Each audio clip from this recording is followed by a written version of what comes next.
আর প্রতিটা সেকশনে যতক্ষণ সময় দিতে পারেন এই সেকশনগুলা আজকে যেটা আমরা ইনভেস্টিগেশনটা পড়বো এটা এমসিকিউ বলেন, লিখিত বলেন, ভাইবা বলেন, বাস্তব জীবনে বলেন, প্রতি জায়গায় কিন্তু আপনার লাগবে। আর এটাই খুবই গুরুত্বপূর্ণ।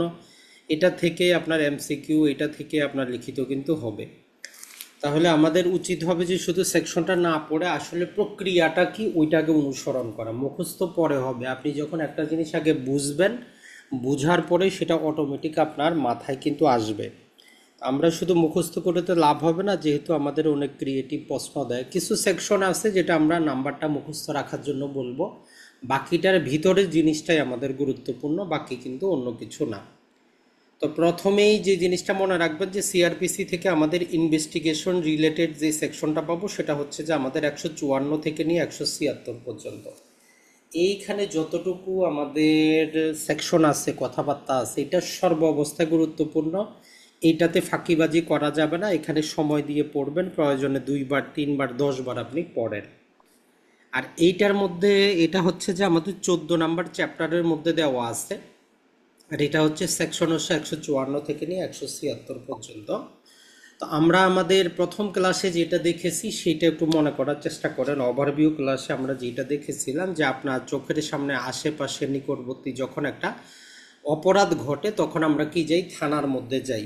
এই যে আমরা থানার মধ্যে যাচ্ছি, আমাদেরকে এই 154 ধারা ওই অধিকারটা দেয় যে আমার নিকটবর্তী যদি কোনো অপরাধ হয় আমি এই সংবাদটা পুলিশকে দিব, চাই আমার সাথে হোক বা অন্য কারোর সাথে হোক। তাহলে ফৌজদারি মামলার ক্ষেত্রে আমরা সংবাদ দিতে পারি, আমরা অভিযোগকারী হইতে পারি, আমরা ফরিয়াদি হইতে পারি। মানে হচ্ছে যে আমার ওই অপরাধের সাথে আমার কোনো লেনা দেনা নাই, যার সাথে অপরাধ ঘটছে আমি তাকে চিনিও না, তারপরও আমি ইনফরমেশনটা দিতে পারি, আমি একজন ইনফরমেন্ট হইতে পারি। 2 নম্বর হচ্ছে আমার সাথে অপরাধ ঘটছে, আমি একজন ফরিয়াদি হইতে পারি। অথবা আমার কারোর সাথে, আমার নিকটবর্তী কারোর সাথে অপরাধ হয়েছে, আমি একজন অভিযোগকারী হইতে পারি। তাহলে 154 ধারায় কারা পুলিশ অফিসারের কাছে যাইতে পারবে? যিনি অপরাধ সম্পর্কে কোনো তথ্য জানেন, যিনি নিজে ভিকটিম অথবা যার নিকটবর্তী কেউ ভিকটিম। এটা দেওয়ানি মামলার মতো না, আপনার কোনো স্বার্থ সিদ্ধির কিছুই দরকার নাই, আপনি একটা অপরাধ দেখলে পুলিশের কাছে ইনফরমেশনটা দিতে পারবেন। তাহলে এই যে পুলিশের কাছে আমরা ইনফরমেশনটা দেই, আমি যে তথ্যটা দিলাম, অভিযোগটা করলাম, এইটাকে আমরা বলতেছি যে এজাহার দায়ের করা। এজাহার মানে হচ্ছে কোনো কিছু আনুষ্ঠানিকভাবে কারো কাছে প্রকাশ করা। যেমন আমরা যারা এই হিন্দি ছবি দেখে অভ্যাস, দেখবেন যে আপনি রোমান্টিক কিছু গানে প্রেমিক প্রেমিকাকে অফার করতেছে, ইজাহার করতেছে, তো মূলত আসলে এটা আরবি শব্দ।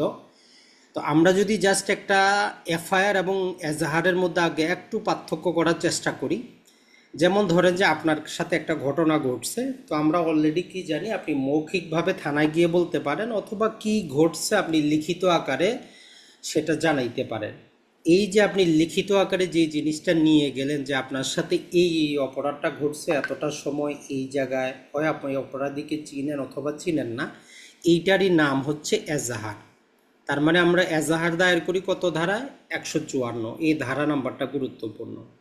এখন এই এজাহারটা পাওয়ার পরে ওই 154-র মধ্যেই আবার পুলিশকে বলতেছে যে তারা যাবতীয় কিছু জানে শুনে বুঝে আপনার স্বাক্ষর নিয়ে একটা নির্দিষ্ট বইয়ে এন্ট্রি করবে, যেটাই হচ্ছে আমাদের এই যে এফআইআর বা প্রাথমিক তথ্য বিবরণী।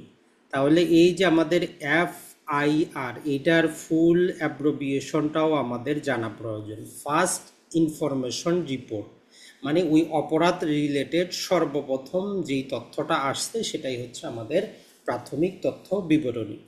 তাহলে আমাদের এজাহার এবং এফআইআর নিয়ে যে কনফিউশন ছিল এটা আপনি দূর করেন এভাবে যে আপনার ঘটনাটা যখন আপনি আনুষ্ঠানিকভাবে নিয়ে গেলেন, আপনি এজাহার দায়ের করার জন্য অনুরোধ করলেন। আপনার যাবতীয় কিছু শোনার পরে পুলিশ অফিসার সরকার নির্ধারিত ফর্মে যখন সেটা এন্ট্রি করতেছে, সেটা তখন এফআইআরে কনভার্ট হচ্ছে। আর দুটা জিনিসই করা হয় 154 ধারার অধীনে। আপাতত এতটুকু জানলে আমাদের জন্য যথেষ্ট। তাহলে আমরা যেই 154 নম্বর সেকশন পাইলাম, এটা সর্বাবস্থা গুরুত্বপূর্ণ। এখন কথা হচ্ছে যে 154 নম্বর সেকশন আমাদেরকে বলে যে অপরাধের 2 প্রকার ধরন আছে, আমরা শিডিউল মোতাবেক জানি। যত প্রকার অপরাধ আছে পেনাল কোডে 2টা ভাগে বিভক্ত, একটা হচ্ছে কগনিজেবল, একটা হচ্ছে নন কগনিজেবল। কগনিজেবল মানে আমলযোগ্য, আর নন কগনিজেবল মানে আমল অযোগ্য। যদি আমরা বোঝার জন্য সহজে বলি, আসলে যেই অপরাধগুলো সিরিয়াস প্রকৃতির, যেমন হত্যা, ধর্ষণ, লুট, ডাকাতি, এগুলো হচ্ছে কগনিজেবল। আর যেগুলো অতটা সিরিয়াস প্রকৃতির না, এটা হচ্ছে নন কগনিজেবল। তারপরেও শিডিউলের মধ্যে ভাগ দেওয়া আছে স্পেসিফিক অপরাধটা কোন ক্যাটাগরিতে পড়ে। এটা সিআরপিসির পিছনের যে শিডিউল আছে, ওই 2 নম্বর শিডিউলের আমাদের কলামগুলা বিভক্ত আছে, ওইখানে দেখলে আমরা বলতে পারবো যে এই অপরাধটা আসলে কগনিজেবল না নন কগনিজেবল। তাহলে 154 ধারা হচ্ছে আমাদের কগনিজেবল বা আমলযোগ্য মামলার জন্য, এতটুকু মনে রাখবেন। এখন এখানে যে জিনিসটা মনে রাখবেন যে আমরা মৌখিকভাবেও পুলিশ থানায় যাইতে বলতে পারি, অথবা লিখিত আকারেও নিয়ে যেতে পারি, আর কিছু না। মৌখিক বলতে পারেন, লিখিত। এখন আপনি যদি মৌখিক বলেন, পুলিশের দায়িত্ব হচ্ছে আপনার কথার সার সংক্ষেপটা তারা লিখবে, সামারিটা কি, আপনি কি বলতে চাইছেন, এই সামারিটা লিখে সেখানে আপনার স্বাক্ষর নিবে যে আপনি এই কথাগুলো বলছেন, আপনাকে পড়ে শোনাবে। ও আর যদি আপনি লিখিত আকারে নিয়ে যান, আপনাকে বলবে যে ঠিক আছে আপনি এখানে স্বাক্ষর করেন। তাহলে আমরা মৌখিকভাবে বললেও পুলিশ লিখে ওইখানের মধ্যে আমাদেরকে স্বাক্ষর করতে হবে, যিনি সংবাদদাতা, যিনি অভিযোগকারী, অথবা যিনি ফরিয়াদি। আর লিখিত আকারে নিয়ে গেলেও আপনাকে ওইটা স্বাক্ষর করতে হবে। তাহলে এমসিকিউর মূল জিনিসটা কি, যে মৌখিক হইলে স্বাক্ষর লাগবে কি না। তাহলে মৌখিক হইলেও স্বাক্ষর লাগবে, লিখিত হইলেও স্বাক্ষর লাগবে। এখন আমরা যে স্বাক্ষরটা দিলাম, এটা একটা পুলিশ কি করবে, নির্দিষ্ট সরকার কর্তৃক যেই রেজিস্টার তাদেরকে দেওয়া হয়, ওই রেজিস্টারে তাকে এন্ট্রি করবে। ওইটাকে আমরা বলি যে জেনারেল রেজিস্টার। তো এই রেজিস্টারে যেগুলো এন্ট্রি হয়, তো ওই জন্য আমরা বলি যে এগুলো হচ্ছে আমাদের জিআর মামলা। তাহলে এফআইআর এর মাধ্যমে যে মামলাগুলো আসতেছে, ওইটা হচ্ছে আমাদের জিআর মামলা। এমসিকিউর জন্য আমরা এফআইআর এর পূর্ণ অভিব্যক্তিটা মনে রাখবো, ফার্স্ট ইনফরমেশন রিপোর্ট বা প্রাথমিক তথ্য বিবরণী। তাহলে আমাদের এফআইআর এবং এজাহার এই দুটাই 154 অধীনে দায়ের হয়। এই কমন সেন্সটা রাখবেন, তাইলে আর মুখস্থ করার দরকার নাই ভিতরের কিছুই। তাহলে যে কোনো ব্যক্তি যখন একটা আমলযোগ্য অপরাধের সংবাদ, অভিযোগ, তথ্য নিয়ে যাবে, সেটা লিখিত হোক অথবা মৌখিক হোক, সেটার মধ্যে স্বাক্ষর করে সে এজাহারের দায়েরের জন্য অনুরোধ করবে। আর পুলিশ সেই সামারি বা বিষয়বস্তুটা সরকার নির্ধারিত রেজিস্টার, জেনারেল রেজিস্টারে যেহেতু এন্ট্রি করে, আমরা বলি যে জিআর মামলা। এখন এই এফআইআর রিলেটেড আরও সামান্য কিছু জিনিস আছে যেগুলো আমাদের বইয়ে নাই, তবে আমাদের একটু জানা প্রয়োজন, যেহেতু গুরুত্বপূর্ণ বা মাঝে মাঝে আমরা দেখি এমসিকিউ বা লিখিততে থাকে। নর্মালি যেটা হচ্ছে যে আমাদের এই যে এফআইআর যে জিনিসটা আছে, যেটা আমরা একটু আগে আপনাদেরকে দেখাইলাম, আরেকবার দেখানোর চেষ্টা করি, তাইলে আপনার অনেক কিছু ক্লিয়ার হবে। যে দেখেন এখানে লেখা আছে BP form number 27, Bangladesh form number 5356। মূলত সরকার বিভিন্ন রকম যেই ফরম্যাটগুলো আছে, বিভিন্ন মামলা, বিভিন্ন জিনিস, এইগুলার কি করেছে, বাংলাদেশ সরকার নির্ধারিত একটা কোড নাম্বার দিয়ে সেগুলা রেখেছে, যাতে খুব সহজে এগুলোকে খুঁজে পাওয়া যায়। আর এর পূর্বে এই যে আমাদের বিপি ফর্ম নাম্বার 27 মানে হচ্ছে এই যে একটা ফরম্যাট আপনারা দেখতে পাচ্ছেন, যেখানে পুলিশ কি করছে, একটা মামলার বিষয় জিনিসগুলো এন্ট্রি করছে। তো এই জন্য মাঝে মধ্যে আমাদের এটা জানা প্রয়োজন যে এফআইআর এর যে ফর্ম নাম্বার, এটা হচ্ছে বিপি ফর্ম নাম্বার 27, আর যদি বাংলাদেশ ফর্ম নাম্বার চায়, এটা হচ্ছে 5356। এতটুকুই, আর কিছু দরকার নেই। তাহলে এফআইআর আমাদের কি থাকে, এটা যদি আমরা বাস্তবে একটু আগে দেখি। এফআইআর এর মধ্যে মূলত যেই আমরা যে জিনিসটা পাবো, সেটা হচ্ছে যে দেখেন যে কোন সময়ে এই কাজটা আসলো, মানে পেশ করার তারিখ এবং সময়। মানে আপনি যে ঘটনাটা বর্ণনা করছেন, এজাহারের মধ্যেও কিন্তু আপনি ঘটনার টাইম, সময় এগুলা বলেন। সেম একই রকমভাবে আপনি কতটা সময় কোন তারিখে পুলিশের কাছে গিয়ে উপস্থিত হয়ে সংবাদটা দিচ্ছেন, এইখানে তারিখ এবং সময়টা গুরুত্বপূর্ণ, এখানে এন্ট্রি করা থাকবে। দ্বিতীয়ত আপনার অভিযোগটা যে আপনি করেছেন, আপনার সাথে ঘটনাটা যে ঘটেছে, এটা পুলিশ থানা থেকে উত্তরে, দক্ষিণে, পূর্বে, পশ্চিমে কত কিলোমিটারের মধ্যে, তার একটা আনুমানিক সেখানে এন্ট্রি দেওয়া থাকবে। তাহলে নির্দিষ্ট সময়, ঘটনাস্থল, পুলিশ থানা থেকে কত দূরে, সেটা এখানে থাকবে। আর এরপরে হচ্ছে নর্মালি নিয়ম হচ্ছে যে কোনো একটা এফআইআর দায়েরের সাথে সাথেই একজন আইও নিযুক্ত করা হয়, মানে ইনভেস্টিগেশন অফিসারকে দায়িত্ব দেওয়া হয় যে উনি দ্রুত সম্ভব ঘটনাস্থলে যাতে উপস্থিত হয়ে চেক করেন যে কি অবস্থা, সব কিছু ঠিক আছে কিনা, তথ্য উপাত্ত পাওয়া যায় কিনা। তাহলে একটা এফআইআর এর মূল বিষয়বস্তু আমরা 3টা পাইলাম। ওইটার মধ্যে অভিযোগটা কত তারিখে কতটার সময় করেছেন সেটার এন্ট্রি থাকবে, অভিযোগের স্থান কোন জায়গায় এবং কোন কর্মকর্তাকে কতটার দিকে সেখানে ওই ঘটনাস্থলে প্রেরণ করা হয়েছে এই জিনিসটা উল্লেখ করা থাকবে। এটা প্রতিটা এফআইআরের মধ্যেই থাকবে। এখন সেটা সঠিক হোক বা আনুমানিক হোক দেখার বিষয় না, এন্ট্রি অবশ্যই থাকবে। এরপরে দেখেন যে সংবাদদাতা এবং অভিযোগকারীর নাম, এই যে পুলিশের কাছে সংবাদটা বা অভিযোগটা কে দিল তার যাবতীয় নাম ঠিকানা। অনেক ক্ষেত্রে আসামির নামটা এমটি থাকতে পারে। আপনার এমসিকিউ হইতে পারে যে আননোন ব্যক্তির বিরুদ্ধে আপনি এফআইআর দায়ের করতে পারবেন কিনা। আপনি অবশ্যই পারবেন, আপনার কোনো বাধা নাই। আপনার বিরুদ্ধে অপরাধ ঘটছে, আপনি হয়তো অপরাধীকে চিনেন না, যে অপরাধটা করছে তাকে নাও চিনতে পারেন। তার মানে পরিচিত অপরিচিত, নোন আননোন উভয়ের বিরুদ্ধেই এফআইআর দায়ের করা যায়। এরপরে যেটা হচ্ছে যে আপনি যে বলছেন সেখানে আসলে আপনি পুলিশের কাছে তো আপনার বিরুদ্ধে কি অপরাধ ঘটছে, আপনার কাছে সাথে ডাকাতি হইলে কি কি জিনিস নিয়ে গেছে, আনুমানিক একটা কথা তো অবশ্যই আপনি সেখানে বলছেন। তো সেই জিনিসটার একটা সামারি তারা দেয় যে আসলে তার সাথে অপরাধের প্রকৃতিটা কি, সেটা কি, তার সাথে অপরাধটা কি ঘটছে তার কথা মোতাবেক সেই জিনিসগুলো মোটামুটি সেখানে থাকে। আর তারা ট্রাই করে পেনাল করে একটু ধারাগুলা দেওয়ার জন্য।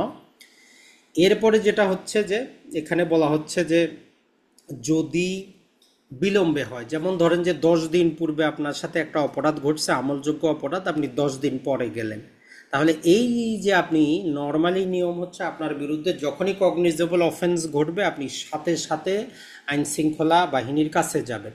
দেরিতে যাওয়ার মানেই হচ্ছে আপনার মেলাফাইট ইন্টেনশন আছে।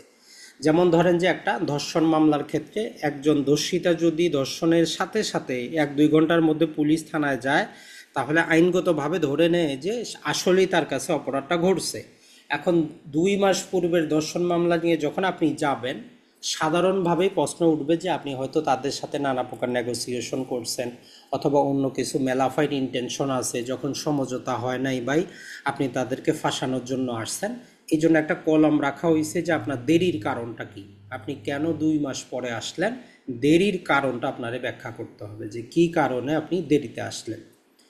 তো মূলত যদি আমরা বলি এইটাই হচ্ছে আমাদের একটা এফআইআরের মূল জিনিস, আর কিছুই না। আপনি ইনফরমেশনটা কখন দিলেন, ঘটনাস্থলটা কোথায়, কাকে প্রেরণ করা হইল, কে সংবাদটা দিল, অপরাধীকে, আর আনুমানিক ধারাগুলো এবং বিলম্বের কারণ, এই জিনিসটা হচ্ছে আমাদের এফআইআরের মূল জিনিস, আর কিছুই না।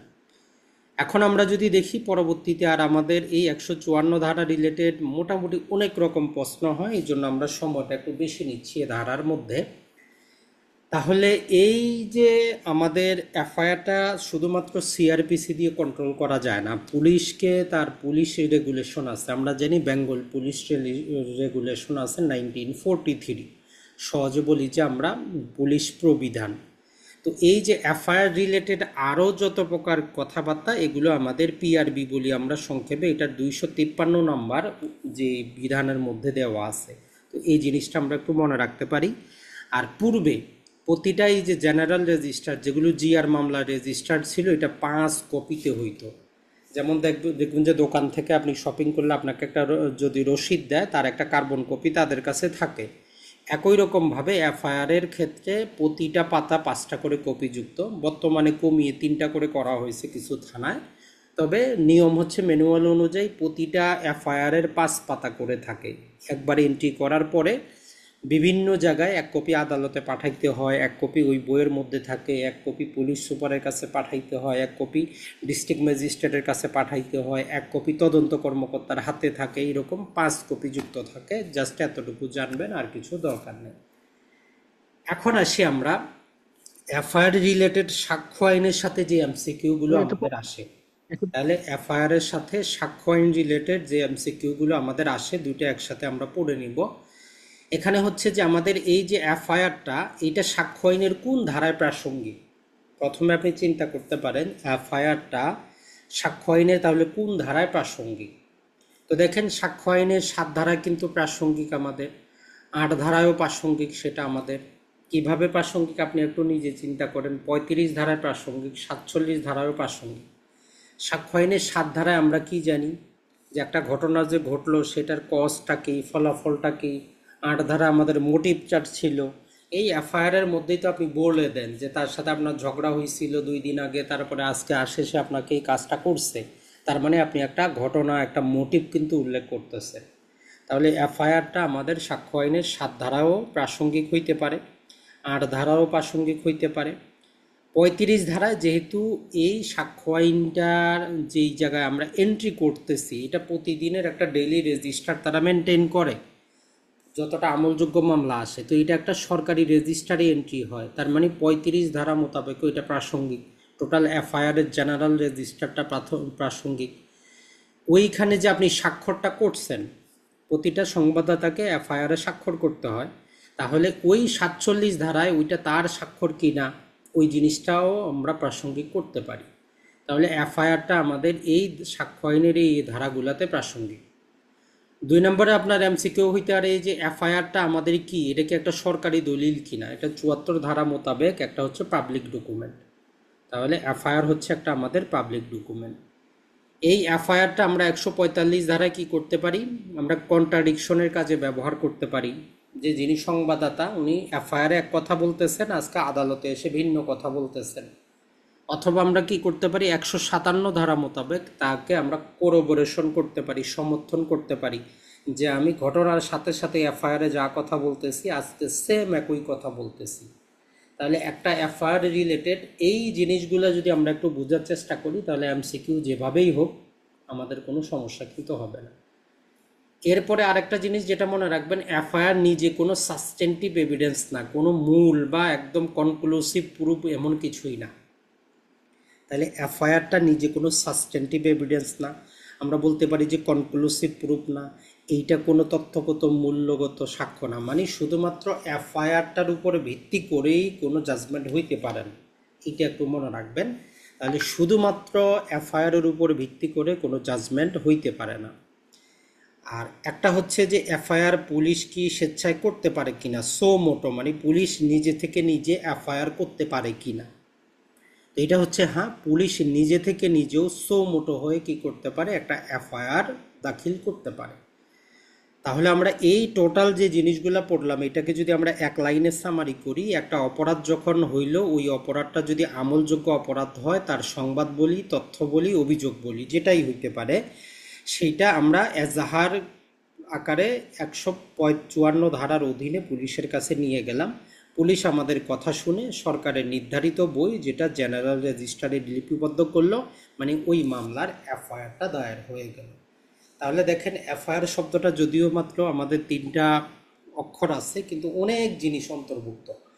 তো 154 ধারা সর্বাবস্থা গুরুত্বপূর্ণ। এটা থেকে অনেক ক্ষেত্রে নানা প্রকার এমসিকিউ আসে যে আমরা একটা আমলযোগ্য মামলা কত ধারায় দায়ের করি, 154 ধারা দায়ের করি। এটা ছাড়া এফআইআরের পূর্ণ অভিব্যক্তি কি, ফার্স্ট ইনফরমেশন রিপোর্ট। আজকে আমরা দেখলাম কি এফআইআর একটা সরকারি দলিল, এফআইআর একটা কোনো কনক্লুসিভ প্রুফ না, সাবস্টেন্টিভ প্রুফ না, পুলিশ নিজে থেকে নিজে এফআইআর দায়ের করতে পারে। এই যে কথাগুলো, এগুলোই আমাদের জন্য গুরুত্বপূর্ণ, কোনো না কোনো একভাবে আসতে পারে, তাই একটু বারবার রিভিশন দেওয়ার চেষ্টা করবেন। আর এফআইআরটা হচ্ছে আমাদের, আমরা 145 ধারায় কন্ট্রাডিকশনে ব্যবহার করব, 157 ধারায় সাক্ষ্য আইনের কোরোবোরেশনের ক্ষেত্রেও ব্যবহার করতে পারবো। তো এইটা হচ্ছে আমাদের 154 ধারা, এইটাকে লাল কালিতে রাখেন, অথবা যেই কোনো জায়গায় আপনি এফআইআর রিলেটেড যত প্রকার তথ্য পান এটা আপনি মনে রাখবেন বুঝে। তাহলে 154 ধারা এটা মুখস্থ রাখতে হবে, কোনো উপায় নাই। এখন চলে আসি, যদি আমাদের বিরুদ্ধে যে অপরাধটা ঘটছে এটা যদি আমল অযোগ্য হয়, তাহলে আমল অযোগ্য হইলে পদ্ধতিটা কি। তো এখানে যেটা বলতেছে যে আমল অযোগ্য যদি হয়, তাহলে পুলিশের কাজ তারা শুধু নির্দিষ্ট রেজিস্টারে এন্ট্রি করবে, এর বাইরে আর কিছু করবে না। যিনি সংবাদ দিবেন, অভিযোগ করবেন, তথ্য দিবেন, তাকে বলবে যে ভাই আপনি ম্যাজিস্ট্রেট আদালতে যান। এইটা আপনি এখন বলবেন যে তাইলে মানুষ যাবে কেন, একটা আমল অযোগ্য মামলা যদি পুলিশ স্টেশনে মামলায় দায়ের করা না যায়, তাহলে মানুষ কেন যাবে। তো আসলে এই বিধানটা রাখা হয়েছে ওই একটা জেলার মধ্যে বা থানার মধ্যে প্রতিদিন কি প্রকারের অপরাধ ঘটতেছে তার যাতে একটা বাস্তব দলিল ভিত্তিক একটা বই থাকে, এই জন্যই। না হলে নর্মালি এই বইটা রাখারও কোনো দরকার নাই। তাহলে আমলযোগ্য অপরাধ হইলে সংবাদ আমরা দিব, পুলিশ সেটা শুধু লিখে রাখবে, সংবাদদাতাকে ম্যাজিস্ট্রেটের কাছে পাঠিয়ে দিবে। এখন যেটা হচ্ছে, যদি এই পুলিশ কি করে কোনো প্রকার যেই প্রকার এই যে আমল অযোগ্য মামলা যেইটা আসলো, পুলিশ তো নিজে কী করলো, শুধু এন্ট্রি করলো, এন্ট্রি করে সংবাদদাতাকে পাঠায় দিল। তো এখানে বলতেছে যে ওই ব্যক্তি যখন আদালতে গেল বা ম্যাজিস্ট্রেটের কাছে গেল, ওই ম্যাজিস্ট্রেট যে জিনিসটা করতে পারে, ওই ম্যাজিস্ট্রেট এখন কি করতে পারে। তো এখানে যে জিনিসটা বলতেছে যে নর্মালি আমরা কি জানি, আমলযোগ্য মামলা হইলে পুলিশ তদন্ত শুরু করবে, আর আমল অযোগ্য হইলে পুলিশ মামলা লিপিবদ্ধ তো করবে, এন্ট্রি তো করবে, কোনো তদন্ত কিন্তু করবে না, কিছুই করবে না। কিন্তু পুলিশ কখন তদন্ত করবে, যখন আপনি আদালতে গিয়ে এটা করবেন। আর ওই আদালতটা কোন আদালত হবে, অবশ্যই অবশ্যই প্রথম শ্রেণী অথবা বিশেষভাবে ক্ষমতাপ্রাপ্ত দ্বিতীয় শ্রেণী, তাহলে স্পেশাল ইম্পাওয়ার্ড সেকেন্ড ক্লাস। তাহলে নর্মাল আমরা প্রথম শ্রেণীর হচ্ছে এটা স্বাভাবিক ক্ষমতা, যে ওনারা কি করতে পারে, আমলযোগ্য মামলায় তদন্তের আদেশটা কিন্তু দিতে পারে। তাহলে এখানে 155 সাবসেকশন 2-এ পুলিশকে বলতেছে যে ম্যাজিস্ট্রেটের আদেশ ছাড়া পুলিশ কি করবে না, কোনো প্রকারভাবে আমলযোগ্য মামলা তদন্ত করবে না। এখন আসি সেটা হচ্ছে যে যদি ম্যাজিস্ট্রেট আদেশ দেন, আপনি যে আদালতে গেলেন, ম্যাজিস্ট্রেট যদি আদেশ দেন, পুলিশ কি করবে, আমলযোগ্য মামলার মতোই তদন্ত কাজটা শুরু করবে, শুধু একটা কাজ করবে না, আসামিকে আদালতের অনুমতি ছাড়া গ্রেফতার করবে না। তাহলে আমলযোগ্য আর আমল অযোগ্যের মধ্যে মেইন পার্থক্যটা আমরা জানি, যে পুলিশ তদন্ত শুরু করে আসামিকে গ্রেফতার করতে পারে আমলযোগ্য মামলা, আর আমল অযোগ্য মামলায় আসামিকে গ্রেফতার করতে পারে না, এমনকি তদন্তও করতে পারে না আদালতের অনুমতি ছাড়া। তাহলে এটাই হচ্ছে মেইন আমাদের পার্থক্য। 155 ধারাটা আমাদের 3টা সাবসেকশনে বিভক্ত, এইটা একটু মনে রাখতে হবে। যে প্রথমটাতে হচ্ছে জাস্ট লিখে আপনাকে বলবে ম্যাজিস্ট্রেটের কাছে যান। 2 নম্বরে বলতেছে যে ম্যাজিস্ট্রেট আদেশ না দিলে, এখন কোন প্রকারের magistrate, magistrate of first class অথবা বিশেষভাবে ক্ষমতাপ্রাপ্ত সেকেন্ড ক্লাস, আদেশ না দেওয়া পর্যন্ত কোনো তদন্ত কাজ শুরু করবেন না। আর 3 নম্বরে বলতেছে যদি আদেশ দেয়, তাহলে একটা আমলযোগ্য মামলা যেভাবে ওনারা ইনভেস্টিগেশন করেন একই পন্থাতে অবলম্বন করবেন, তবে আসামিকে গ্রেফতার করবেন না আদালতের অনুমতি ছাড়া, আদালত অনুমতি দিলেই গ্রেফতার করবেন, না হলে করবেন না। এরপরে এখন চলে আসি সেটা হচ্ছে আমাদের 156। তো 156তে আসলে যেই কথাটা বলে সেটা হচ্ছে যে আমলযোগ্য মামলার তদন্তটার ক্ষেত্রে পুলিশ কি আর করতে পারে। এখন আমরা যদি বলি 156 প্রথমেই বলতেছে যে ম্যাজিস্ট্রেটের অনুমতি ছাড়াই স্থানীয় সীমার মধ্যে এফআইআরকৃত মামলার তদন্ত কাজ করতে পারবেন। তাহলে মূল কথাটা হচ্ছে 154 ধারায় যে মামলাটা সে গ্রহণ করছে, 156 তাকে ক্ষমতা দিচ্ছে যে ম্যাজিস্ট্রেটের অনুমতির দরকার নাই, আপনি তদন্ত কাজ শুরু করে দেন। 2 নম্বরে এখানে পুলিশকে একটা সুবিধা দিয়ে বলা হচ্ছে যে পুলিশের তদন্ত করার ক্ষমতা নাই, এই অজুহাতে তদন্ত কার্য নিয়ে কোনো প্রশ্ন তোলা যাবে না। তাইলে পুলিশ যদি কোনো মামলায় তদন্ত করে, তদন্ত করার অধিকার নাই, এখতিয়ার নাই, এইরকম কোনো প্রশ্ন করা যাবে না। আর সাবসেকশন 3 বলতেছে যে 190 ধারায় যে ম্যাজিস্ট্রেটরা মামলা আমলে নেন, আমলে নেওয়ার পরে যদি কোনো প্রকার আমলযোগ্য মামলা তদন্তের আদেশ ওনারা দিতে পারবেন। তাহলে 156 অধীনে আমরা 3টা কথা শিখলাম। একটা হচ্ছে আমলযোগ্য মামলায় আদালতের অনুমতি নেওয়ার প্রয়োজন নাই, আছে কত ধারা, 156। 156 ধারা আরও বলতেছে যে পুলিশের তদন্ত করার এখতিয়ার নাই, এইরকম কোনো প্রশ্ন তোলা যাবে না তদন্ত কাজে। আর 190 ধারার অধীনে কি করতে পারবেন, ম্যাজিস্ট্রেটরা পুলিশকে আদেশ দিতে পারবেন যে আপনি মামলাটা তদন্ত করেন, ইনভেস্টিগেশন করেন। তাহলে এইটা হচ্ছে আমাদের 156-র ক্ষমতা। এখন আসি 157।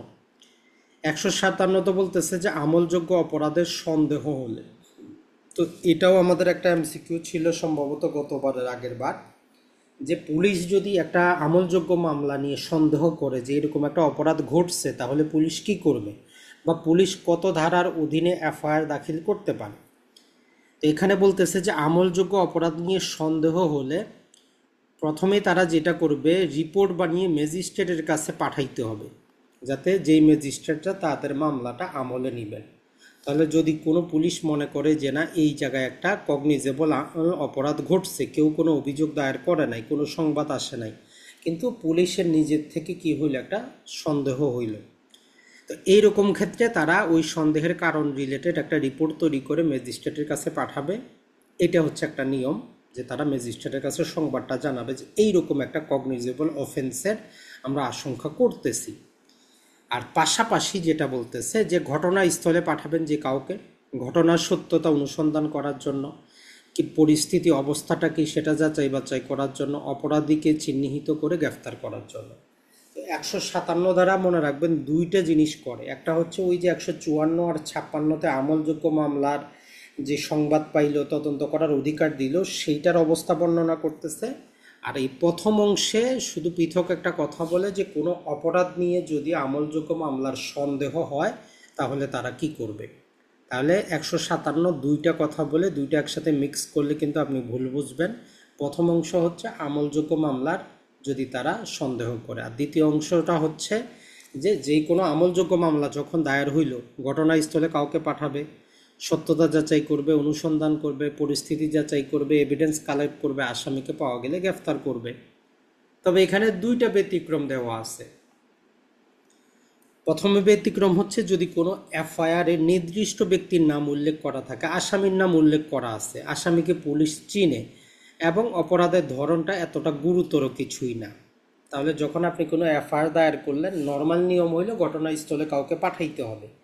ব্যতিক্রমে বলতেছে যদি আপনি নির্দিষ্ট ব্যক্তির নাম উল্লেখ করেন যে করিম সাহেব আমার বিরুদ্ধে এই অপরাধটা করছে, অপরাধ হচ্ছে এই প্রকৃতির, অতটা জটিল না, গুরুতর না, কিন্তু কগনিজেবল, তাহলে উনি সাথে সাথে ঘটনাস্থলে কাউকে পাঠাইতে বাধ্য না। তাহলে এটা আমরা একটা ব্যতিক্রম পাইলাম, যদি গুরুতর প্রকৃতির না হয়, অপরাধীর নাম উল্লেখ করা থাকলে পুলিশ সাথে সাথে পাঠাইতে বাধ্য না। 2 নাম্বার হচ্ছে যদি পুলিশের কাছে মনে হয় যে আপনি যে তথ্যগুলো তার কাছে দিলেন এইটা দ্বারা আসলে তদন্ত শুরু করার মতো কোনো ভিত্তিই নেই, তাহলে উনি তদন্তটা শুরু করবেন না। কিন্তু উনি একটা রিপোর্ট তৈরি করবেন, রিপোর্টটা উনি বানাবেন যে কেন উনি তদন্তটা করতেছেন না। এই রিপোর্টটা তৈরি করে কি করবেন, উনি একটা তো পাঠাই দিবেন ম্যাজিস্ট্রেটের কাছে, আর পাশাপাশি যিনি সংবাদ দিয়েছিলেন তাকেও জানিয়ে দিবেন যে আপনি যে অভিযোগটা করেছেন এটার বিরুদ্ধে আমরা তদন্ত করব না। তাহলে আমরা এই যে 4টা সেকশন আছে এই 4টা সেকশন আপনাকে পড়তে হবে। এখন এগুলোকে যদি আমরা সামারি করি 4 লাইনে পড়তে চাই, একটা হচ্ছে যে আমলযোগ্য মামলা 154, আমলযোগ্য মামলা 155, 156তে আমলযোগ্য মামলার তদন্ত করার ক্ষমতা, আর 157তে দুইটা প্রকৃতি বর্ণনা করে, একটা হচ্ছে কোনো আমলযোগ্য মামলা হয়েছে যদি পুলিশ যদি সন্দেহ করে তাহলে একটা রিপোর্ট তৈরি করে ম্যাজিস্ট্রেটের কাছে পাঠাবে, আর দ্বিতীয় অংশে বলে যে ওই আমল যেটা তাদের সন্দেহ হয়েছে সেটা, অথবা যেই কোনো প্রকারের যেটা 154 অধীনে মামলা দায়ের হইল ঘটনাস্থলে একজন তারা আইওকে পাঠাবে ঘটনা যাবতীয় তথ্য উপাত্ত সংগ্রহ করার জন্য। এই কাজগুলা করার পরে যদি আসামিকে পাওয়া যায় গ্রেফতার করবে, আর যদি তাদের মনে হয় দুটো ব্যতিক্রম আছে যে আপনি যে ব্যক্তির নাম উল্লেখ করছেন ঘটনা গুরুত্বপূর্ণ না তাহলে তাৎক্ষণিক পাঠানোর কোনো দরকার নাই। আর যেটা হচ্ছে যদি তাদের মনে হয় যে আসলে ইনভেস্টিগেশন করার মতো কিছুই নেই তারা আপনাকে জানায় দিবে যে আপনার এফআইআরের বিপরীতে আমরা কোনো প্রকার কি করব না, আমরা তদন্ত কাজ করব না। তো এই পর্যন্ত ধরেন যে থানার মধ্যেই কাজ শেষ, এই 4টা জিনিস থানার মধ্যেই শেষ হয়ে গেল। এখন বাকি 2টা সেকশন আমাদের জন্য কাজের না, তারপরও জাস্ট যেহেতু এটা পদ্ধতিগত একটা জিনিস, না জানলে কিন্তু আমাদের পদ্ধতিটা কি হবে না, ক্লিয়ার থাকবে না। ওই যে রিপোর্টটা কি করলো, ওসি বললেন অথবা আইও বললেন, সে তৈরি করলো যে কোনো একটা রিপোর্ট, তো সে তৈরি করলো যে আমি ইনভেস্টিগেশনটা করব না। তো সেই রকম ক্ষেত্রে বলতেছে যে এই যে 157 ধারার অধীনে যে রিপোর্টটা তৈরি হইলো এটা আদালতে কার মাধ্যমে দিবে। তো এখানে বলতেছে যে 157 ধারা যদি কোনো পুলিশ রিপোর্ট তৈরি করে সরকার চাইলে একটা নিয়ম বানায় দিতে পারে যে সরাসরি আইও সাহেব যাতে কি করেন আদালতে গিয়ে এই রিপোর্ট জমা না দেন, উনি ওনার যেই ঊর্ধ্বতন কর্মকর্তা আছে সুপিরিয়র পুলিশ অফিসারের মাধ্যমে জমা দেওয়ার বিধান করতে পারে। এটা করার মেইন কারণটা হচ্ছে নর্মালি যদি আমরা দেখি থানার মধ্যে কি থাকে, নর্মালি যদি আমরা বলি যে এসআই থাকে তার উপরে ওসি থাকতেছে, এই দুইজনই হচ্ছে মেইন, বাকি যারা আছে তারা নানা প্রকার কনস্টেবল। তাহলে ওসি হচ্ছে ওই থানার মেইন ইনচার্জ, তার অধীনে অসংখ্য এসআই থাকে। আর এই ওসি যিনি আছেন এই ওসি কী করেন, একটা জেলার অধীনে সুপারিনটেন্ডেন্ট অফ পুলিশের অধীনে কাজ করেন। তাহলে এইখানে যে কথাটা বলতেছে যে এই এসআই সাহেব নিজে সরাসরি গিয়ে আদালতে জমা দেওয়ার দরকার নাই, উনি যদি এরকম রিপোর্ট করেন উনি কি করবেন, হয় ওসির মাধ্যমে অথবা ওই সুপারিনটেন্ডেন্ট অফ পুলিশের কাছে আগে রিপোর্টটা জমা দিবেন, তখন ওই সুপারিনটেন্ডেন্ট অফ পুলিশ কী করবেন, তার যদি মনে হয় তো উনি এসআইকে নির্দেশ দিবেন যে না আপনি ইনভেস্টিগেশনটা করেন বা এই কাজটা করেন। যে আদেশটা দিবেন ওইটা ওই রিপোর্টের মধ্যে উনি আবার লিখে রাখবেন, লিখে আদালতে জমা দিবেন যে এইরকম এসআই ছিল, উনি তদন্ত করবেন না, আমি এই আদেশ দিয়ে আসছি, এই পর্যন্ত হচ্ছে আপডেট। তাহলে যেই রিপোর্টগুলো আছে সেটা উচ্চপদস্থ পুলিশ কর্মকর্তা চাইলে অফিসার ইনচার্জকে কোনো নির্দেশনাও দিতে পারেন। আর সেখানে উনি কি নির্দেশনা দিলেন সেটাও লিখবেন, লিখে তখন ম্যাজিস্ট্রেটের কাছে পাঠাবেন। তাহলে 158-তে হচ্ছে 157 রিপোর্টটা কিভাবে আদালতে যাবে তার পদ্ধতি। নর্মালি এমসিকিউ এখান থেকে আসে না, তো এটা আমরা চাইলে বাদ দিতে পারি। এখন এই ম্যাজিস্ট্রেটের কাছে যখন রিপোর্টটা গেল, ম্যাজিস্ট্রেট কি করতে পারে, তার ক্ষমতাটা কি? তো বলতেছে যে যদি তদন্ত না করে উনি আদেশ দিতে পারে যে না আপনি ইনভেস্টিগেশন করেন, এরকম আদেশ দিতে পারে। অথবা উনি নিজে থেকে নিজে প্রাথমিক একটা ইনকোয়ারি করতে পারে, অথবা তার সাবঅর্ডিনেট যে কোনো ম্যাজিস্ট্রেটকে দায়িত্ব দিতে পারে যে আপনি এই বিষয়ে একটা ইনকোয়ারিটা করেন, অথবা অন্য কোনো আইনে, বিশেষ আইনে যদি কোনো স্পেশাল কোনো নিয়ম যদি থাকে ওই অনুযায়ী ওই রিপোর্টটা কী হবে, নিষ্পত্তি হবে। তাইলে এই 158 আর 159 আমরা বাদ দিব, জাস্ট একটা নিয়মটা জেনে রাখলাম, এটা থেকে নর্মালি এমসিকিউ হয় না। এরপরে 160 থেকেও নর্মালি আমাদের কোনো এমসিকিউ হয় না, জাস্ট নিয়মটা জেনে রাখবো যে পুলিশ যে কোনো ব্যক্তিকে লিখিত আদেশ দিতে পারে, নোটিশ দিতে পারে মামলার সাথে যার কোনো সম্পৃক্ততা আছে, সাক্ষী হিসাবে হোক, আসামি হিসাবে হোক, যে কোনো সাপোর্টিং ডকুমেন্টের আকারে হোক। তাহলে 160 ধারার অধীনে পুলিশ যে কোনো ব্যক্তিকে লিখিত আকারে নোটিশ দিয়ে থানায় আসতে বলতে পারে। 161 যেই সাক্ষীদেরকে উনি নোটিশ দিলেন, ওনারা যখন আদালতে পুলিশ থানায় আসবেন তাদেরকে এক্সামিন করার ক্ষমতা আছে, মানে জিজ্ঞাসাবাদ করার ক্ষমতা হচ্ছে 161-তে পুলিশের। তো এই ক্ষেত্রে যে জিনিসটা মনে রাখবেন সেটা হচ্ছে পুলিশ আপনাকে যে সমস্ত প্রশ্ন জিজ্ঞেস করবে আপনি সমস্ত প্রশ্নের উত্তর দিতে বাধ্য না, যদি ওগুলোর উত্তর দিলে আপনি কোনো অপরাধে জড়ান, আপনার কোনো শাস্তি হয়, কোনো টাকা পয়সা জরিমানা হইতে পারে। যেমন আমরা সাক্ষ্য আইনের 132 ধারা কি পড়ে আসছি, আদালতে গেলে আপনি নীরব থাকতে পারবেন না, সব কথা বলতে হবে যদি আপনি নিজে অপরাধী হন। কিন্তু 161-তে ব্যতিক্রম, পুলিশের কাছে গেলে অ্যাজ এ সাক্ষী হিসাবে আপনি প্রতিটা প্রশ্নের উত্তর দিতে বাধ্য না। যদি আপনি মনে করেন এই প্রশ্নের উত্তর দিলে আপনি অপরাধী হবেন তাহলে আপনি নীরব থাকতে পারবেন, পুলিশ আপনাকে বাধ্য করতে পারে না। অ্যাজ এ উইটনেস হিসাবে বা কোনো একটা ইনফরমেশন চাওয়ার জন্য ডাকলে আপনি বাধ্য না প্রতিটা প্রশ্নের উত্তর দিতে, এটাই আমাদের জন্য গুরুত্বপূর্ণ। এরপরে যদি আমরা দেখি সেটা হচ্ছে যে 162তে যেই কথাটা, আপনি যেই কথাবার্তাগুলো পুলিশকে বলবেন যেই ঘটনা সম্পর্কে আপনি কি জানেন, পুলিশ যদি লিখে, পুলিশ যদি যে কোনো ডায়েরিতে এন্ট্রি করে তাহলে আপনি সেখানে স্বাক্ষর করতে বাধ্য না। তাহলে পুলিশ থানায় কোনো প্রকার ইনফরমেশন বা সাক্ষ্য অ্যাজ এ উইটনেস হিসাবে দিতে গেলে আপনি ওগুলাতে স্বাক্ষর করতে বাধ্য না। 2 নম্বর করা হচ্ছে যে আপনি যে কথাবার্তাগুলো বললেন এগুলা সরাসরি আদালতে কোনো সাক্ষ্য হিসাবে ব্যবহার করা যাবে না। তবে এইটা আমরা ওই 145 ধারা কন্ট্রাডিকশনের জন্য ব্যবহার করতে পারবো, যে পুলিশ যখন আপনাকে ডাকছিল আপনি তো এইরকম কথা বলছিলেন, আজকে আদালতে ভিন্ন কথা বলতেছেন, তার মানে আপনার বক্তব্যটা কন্ট্রাডিকশনের জন্য ব্যবহার করা যাবে। আর যদি আমরা দেখি সেটা হচ্ছে যে এই যে পুলিশ ডায়েরিতে যে কথাগুলো লেখা থাকতেছে এগুলো আমরা কন্ট্রাডিকশনের জন্য তো ব্যবহার করব। এখানে আরও স্পেশাল কিছু নিয়ম দেওয়া আছে, সেটা হচ্ছে যে যদি আসামি যদি আবেদন করে তাহলে আবেদনের ভিত্তিতে আদালত সেই লিখিত বিবৃতি দেখাতে পারে এবং তার একটা কপিও দিতে পারে।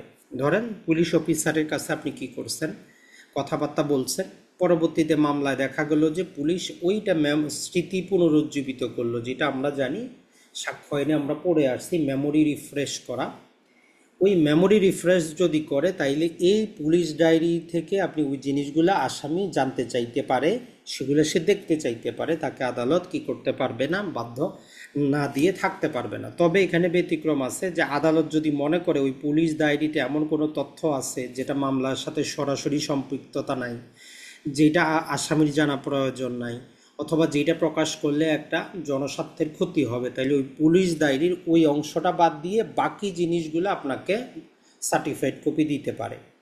তাহলে আমরা যে জিনিসটা মনে রাখবো 162 থেকে সেটা হচ্ছে পুলিশের কাছে প্রদত্ত বক্তৃতার স্বাক্ষর করার দরকার নাই, আর এইটা সরাসরি অ্যাজ এ এভিডেন্স হিসাবে আদালতে ব্যবহার করা যাবে না। এটুকুই জাস্ট আমাদের। এরপরে 163 আমরা অলরেডি সাক্ষ্য আইনের 24 ধারায় পড়ে এসেছি, এখানে নতুন কিছুই নেই। সাক্ষ্য আইনের 24 ধারা পাশে লিখে রাখেন যে পুলিশ আপনাকে কি করবে না, কোনো প্রকার থ্রেট বা ভয় দেখাবে না, কোনো প্রকার ইনডিউসমেন্ট বা প্রলোভন দিবে না, কোনো প্রমিস বা প্রতিশ্রুতি আপনাকে দিবে না যে আপনি এটা বলেন তাহলে এটা করব, এইগুলো করে কোনো কিছু আদায় করবে না। আর যদি করেও সাক্ষ্য আইনে 24 ধারা বলতেছে কি হবে, এইটা প্রাসঙ্গিক হবে না। তাহলে আমরা 24-এ যে কি জানি আসামিরটা, আর 163-তে বলতেছে অ্যাজ এ উইটনেস হিসাবেও আপনি কোনো মামলায় এভিডেন্স বা সাক্ষ্য দেওয়ার জন্য পুলিশ আপনাকে কি করবে না, কোনো প্রকার টিপ দিবে না, মানে হচ্ছে থ্রেট, ইনডিউসমেন্ট এবং প্রমিস করবে না। যদি করে তাহলে এটা আইনগতভাবে কি হবে, অপ্রাসঙ্গিক বিষয় হবে।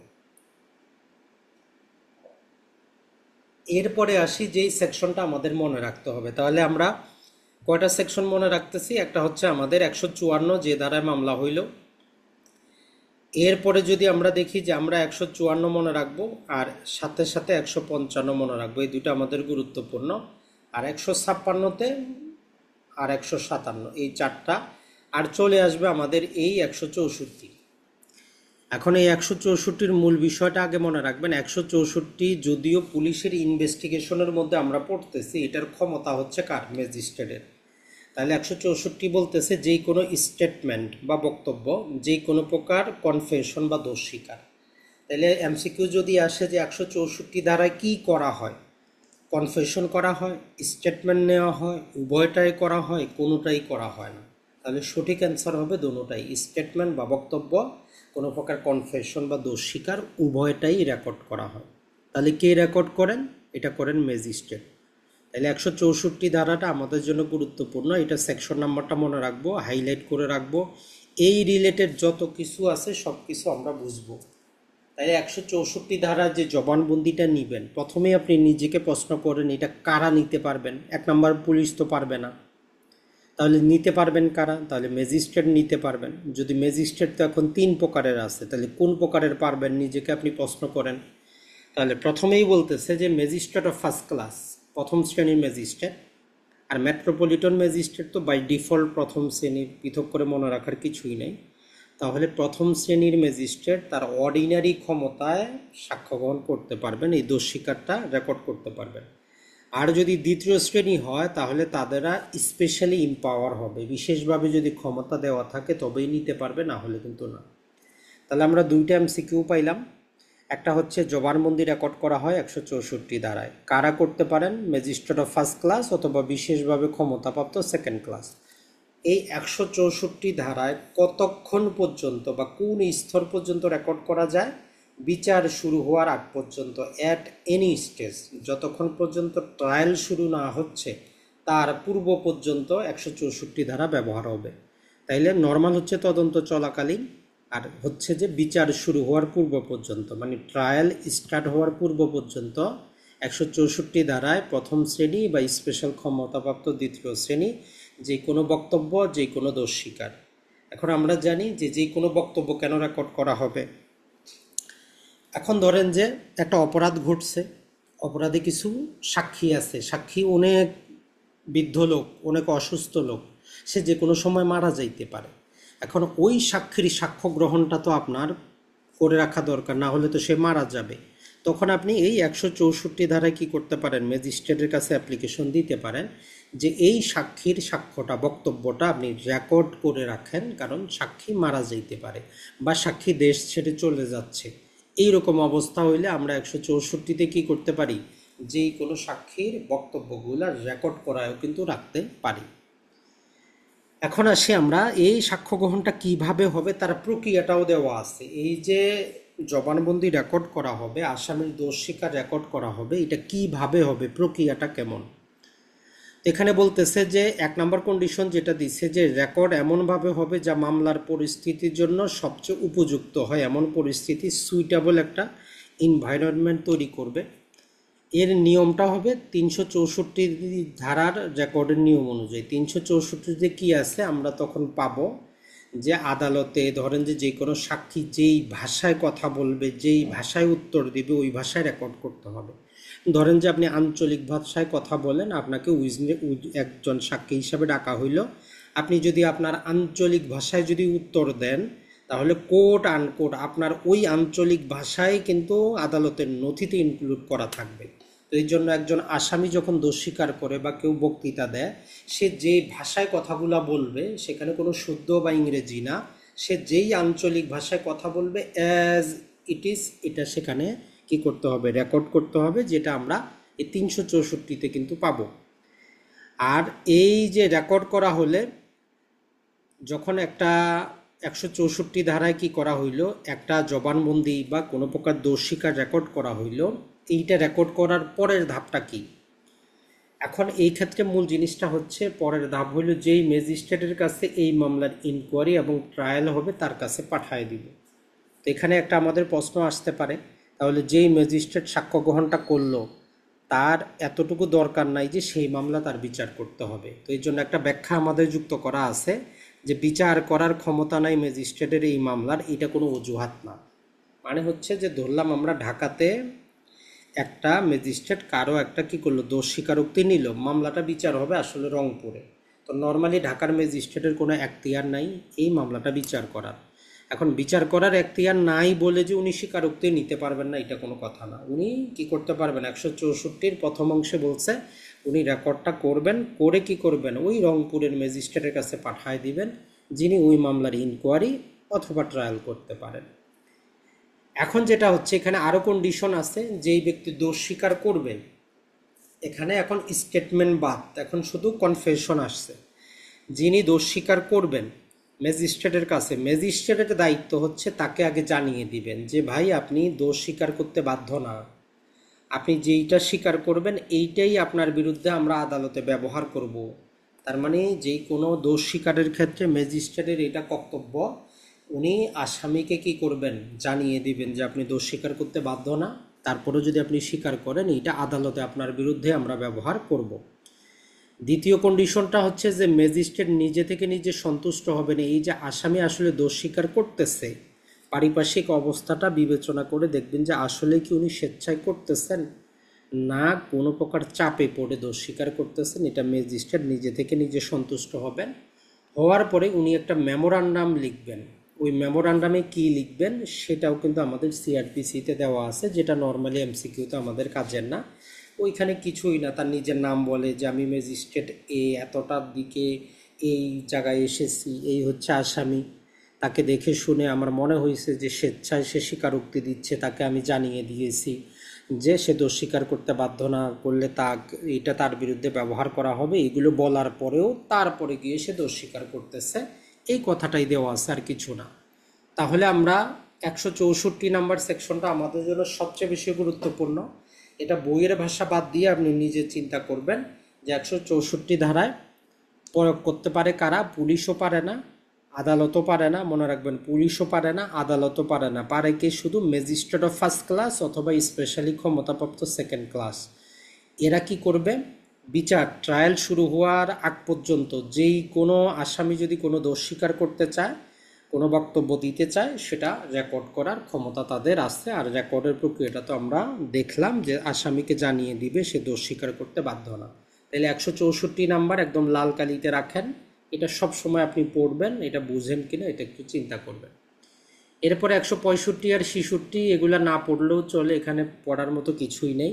মানে পুলিশ ইনভেস্টিগেশন করার কাজে যদি প্রয়োজন মনে করে যে কোনো জায়গায় তল্লাশি করতে পারে, যে একটা জিনিসের প্রয়োজন নিজ এখতিয়ারে 165-তে করবে, আর 166 হচ্ছে ভিন্ন এখতিয়ারে। ধরেন যে ঢাকার ব্যক্তি আসে রংপুরে তল্লাশি করলো, এই দুটা সেকশন দেওয়া আছে। নর্মালি এখান থেকে এমসিকিউ আসার মতো কিছুই নেই।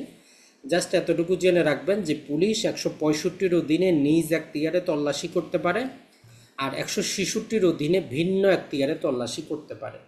নিজ এখতিয়ারে তল্লাশি কেন করবে, তাকে ওই তদন্তের কাজে কিছু জিনিস তার প্রয়োজন, অথবা উনি বিশ্বাস করেন তল্লাশি করলে ওই জিনিসটা পাওয়া যাবে। তবে একটা ব্যতিক্রম হচ্ছে, ব্যাংকের নথি বা ব্যাংকের লকার তল্লাশি করতে পারবে না আদালতের অনুমতি ছাড়া। আর যেই উনি তল্লাশি করে যদি কোনো কিছু পান, তার একটা রেকর্ড ম্যাজিস্ট্রেটের কাছে পাঠিয়ে দিবেন, আর যে জিনিসগুলো পাবেন যার কাছ থেকে পাওয়া গেল তাকে এক কপি উনি কি সিজার লিস্টটা দিবেন যে এই জিনিসগুলো পাওয়া গেছে। আর ভিন্ন এখতিয়ারে শুধু একটা ব্যতিক্রম আছে, যদি পুলিশ মনে করে, ভিন্ন এখতিয়ারের নর্মাল নিয়ম হচ্ছে ওই এখতিয়ার সম্পন্ন যেই থানা আছে ওই থানার মাধ্যমে কাজটা করাবেন। মানে ওই থানাকে বলবেন যে ভাই আপনার ওই গ্রামে একটা বাড়ি আছে, ওইখানে একটু তল্লাশি করে দেখেন কিছু পান কিনা। এটা হচ্ছে নর্মাল প্রক্রিয়া।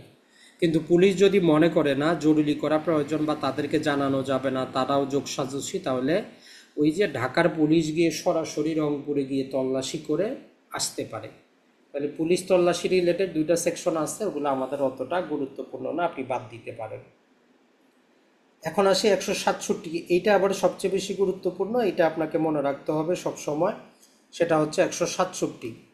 তো এখানে মূল কাজ কি? মূল কাজ হচ্ছে যে রিমান্ড এবং তদন্তের সময়সীমা। তাহলে 167তে আমরা কি পাবো? রিমান্ড পাবো। রিমান্ডটা কেন আসতেছে? নর্মালি আমরা কি জানি, পুলিশ যে কোনো আসামিকে গ্রেফতার করলে 24 ঘন্টা তার কাছে রাখতে পারে। তো এটা রাখবে শুধু তাকে সে কি পার্টি সাটি করার জন্য তো না, এই 24 ঘন্টা তাকে দেওয়া হয়েছে যদি কোনো প্রকার তদন্ত করার প্রয়োজন পড়ে তদন্ত করার জন্য। তো এই জন্য বলতেছে যে 24 ঘন্টায় তদন্ত কাজ যদি পুলিশের শেষ না হয় এবং পুলিশ যদি মনে করে তার বিরুদ্ধে অভিযোগটা যথাযথ উপযুক্ত কিন্তু ওই ব্যক্তিকে আরও প্রয়োজন, তাহলে সে কি করবে? এখানে একটা পুলিশের র্যাঙ্ক দেওয়া আছে যে যেই পুলিশ অফিসার রিমান্ড চাইতে পারে তার র্যাঙ্কটা হচ্ছে সর্বনিম্ন এসআই হইতে হবে। এসআইয়ের নিচে যারা আছেন কনস্টেবল, হাবিলদার, এরা কোনো প্রকার কি করতে পারে না, রিমান্ডের চাইতে পারে না। তাইলে পুলিশ অফিসারের র্যাঙ্ক দেওয়া আছে আমাদের সর্বনিম্ন এসআই লেভেলের হইতে হবে। সে কি করবে? নিকটস্থ ম্যাজিস্ট্রেটের কাছে উপস্থিত করবে এবং সাথে তার পুলিশ ডায়েরিটা নিবে। এই যে আসামিকে গ্রেফতার করার সাথে সাথে কি হয় আমরা দেখলাম, তার যে পুলিশ ডায়েরি থাকে সেটা আদালতের কাছে নিয়ে যাবে। ওই 24 ঘন্টায় কারা কি তদন্ত করলো আগে আদালত ওই জিনিসটা দেখবে। তাহলে প্রথম কন্ডিশন কি, যে কোনো আসামিকে গ্রেফতারের পর পুলিশ কিন্তু সাথে সাথে আদালতে নিয়ে যায় না, তাদের কাছে রাখে, চিন্তা করে তাকে কোন মামলায় গ্রেফতার করলো, কী কী তার কাছে পাওয়া গেল, এগুলা পুলিশ ডায়েরিতে লিখবে। যখন 24 ঘন্টার মধ্যে আদালতে উপস্থিত করার পরে যদি রিমান্ড দাবি করে তাইলে সেক্ষেত্রে তাদেরকে কারণটা দর্শাইতে হবে যে কি চান তার কাছে। তো সেই ক্ষেত্রে আদালত লক্ষ্য করবে যে 24 ঘন্টা কি উদ্ধার হয়েছে, আর কি উদ্ধার হইতে পারে তার কাছ থেকে। এখন আমরা 164 ধারায় কি রাখছি যে ক্ষমতা কার ছিল, প্রথম শ্রেণী আর স্পেশালি দ্বিতীয় শ্রেণী। এইখানেও একই জিনিস, ম্যাজিস্ট্রেট অফ ফার্স্ট ক্লাস এবং ম্যাজিস্ট্রেট অফ সেকেন্ড ক্লাস।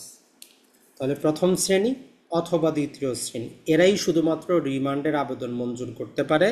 তৃতীয় শ্রেণীর ম্যাজিস্ট্রেট কোনো প্রকার রিমান্ড আবেদন মঞ্জুর করতে পারে না, এটাও আপনি ক্লিয়ার হয়ে যান। তাহলে দেখেন আমরা যদি এখন আরেকটা আপনাদের সূত্র দিই, আমরা এতক্ষণে যে জিনিসগুলো পড়লাম এর মধ্যে আমাদের কি ছিল, যেটা আমরা যদি দেখি যে 155তে আমরা কি পাইছি, আমলযোগ্য মামলায় তদন্তের আদেশ কারা দিতে পারেন, প্রথম শ্রেণী অথবা স্পেশালি দ্বিতীয় শ্রেণী। 164তে পাইলাম জবানবন্দি, একই জিনিস, সরি আমাদের কনফেশন। আর 167, তাহলে আপনার উচিত হবে এই তিনটা ধারা আপনি পাশে লিখবেন। ম্যাজিস্ট্রেট অফ ফার্স্ট ক্লাসের সাধারণ ক্ষমতা, ম্যাজিস্ট্রেট অফ সেকেন্ড ক্লাসের স্পেশাল ক্ষমতা। তাইলে যদি আপনার অথরিটি রিলেটেড কোনো এমসিকিউ আসে আপনি ভুল করবেন না। তাহলে আমলযোগ্য মামলার তদন্তের নির্দেশ কে দিতে পারে? ম্যাজিস্ট্রেট অফ ফার্স্ট ক্লাস অথবা সেকেন্ড ক্লাস। যে আমাদের কনফেশন অথবা স্টেটমেন্টকে রেকর্ড করতে পারে প্রথম শ্রেণী অথবা দ্বিতীয় শ্রেণী স্পেশালি ক্ষমতাপ্রাপ্ত। রিমান্ড আবেদনকে মঞ্জুর করতে পারে ফার্স্ট ক্লাস অথবা স্পেশালি ক্ষমতাপ্রাপ্ত সেকেন্ড ক্লাস। এই তিনটা হচ্ছে অথরিটি, এইভাবে একটু মনে রাখার চেষ্টা করবেন। এখন যে এমসিকিউটা আসে সেটা হচ্ছে যে সর্বোচ্চ কতদিন পর্যন্ত রিমান্ড দিতে পারবে। তো এই ক্ষেত্রে পূর্বে একটা কনফিউশন ছিল, বর্তমান সংশোধনীর পরে যেটা ক্রিস্টাল ক্লিয়ার হয়ে গেছে। পূর্বে ছিল যে একটানা 15 দিনের বেশি দিতে পারবে না। ধরেন যে 15 দিনের পর্যন্ত দিল, আবার দ্বিতীয়বারও দিতে পারত। কিন্তু এখন যে নিয়মটা করা হয়েছে যে একটানা বলেন আর এক মামলাই বলেন, যে কোনো একটা মামলায় একটানা হোক অথবা বারবারে হোক 15 দিনের বেশি রিমান্ডই দিতে পারবে না। পূর্বে যেটা নিয়ম ছিল, আমরা আবারও বলতেছি, পূর্বে ছিল যে একটানা 15 দিনের বেশি দেওয়া যাবে না, মানে ম্যাক্সিমাম 15 দিন পর্যন্ত দিতে পারবেন। 15 দিন পরে আবার উপস্থাপন করে আবার 5 দিনের জন্য আপনি চাইতে পারতেন, আইনে কোনো বাধা ছিল না। এখন নিয়ম হচ্ছে যে আপনি একটানা বলেন আর যাই বলেন, একটা মামলায় 15 দিনের বেশি কোনো আসামিকে রিমান্ডেই রাখা যাবে না। তাহলে ম্যাক্সিমাম হচ্ছে আমাদের 15 দিন, এইটা একটু মনে রাখবেন। আর যেটা হচ্ছে, যদি রিমান্ড আদেশ দেন, সেটা যদি ধরেন যে চিফ জুডিশিয়াল ম্যাজিস্ট্রেট বা চিফ মেট্রোপলিটন ম্যাজিস্ট্রেট ব্যতীত যে কোনো ফার্স্ট ক্লাস বা সেকেন্ড ক্লাস যদি রিমান্ড আদেশ দেন, আদেশের একটা কপি চিফ জুডিশিয়াল ম্যাজিস্ট্রেট বা চিফ মেট্রোপলিটন ম্যাজিস্ট্রেটের কাছে পাঠিয়ে দিব। এটা প্রতিদিনেরই নিয়ম, যে প্রতিটা ম্যাজিস্ট্রেট আদালত কতজনকে রিমান্ড মঞ্জুর করতেছে তার একটা তথ্য চিফ জুডিশিয়াল ম্যাজিস্ট্রেটের কাছে থাকে। আর যদি ওই রিমান্ডটা কোনো কারণে চিফ জুডিশিয়াল ম্যাজিস্ট্রেট বা চিফ মেট্রোপলিটন ম্যাজিস্ট্রেট যদি কি করেন, মঞ্জুর করেন, তাইলে দায়রা আদালতে বা মহানগর দায়রার কাছে একটা রিপোর্ট পাঠিয়ে দেন যে আজকের কোন কোন ব্যক্তিদেরকে রিমান্ডে দেওয়া হইল। তাহলে এইটা আমরা আরেকটা নিয়ম জানলাম, যদি ম্যাজিস্ট্রেটরা যদি কি করেন, কোনো রিমান্ড দেন, তাহলে চিফ জুডিশিয়াল ম্যাজিস্ট্রেটের কাছে তার ওয়ার্ডারের একটা কপি পাঠিয়ে দেন।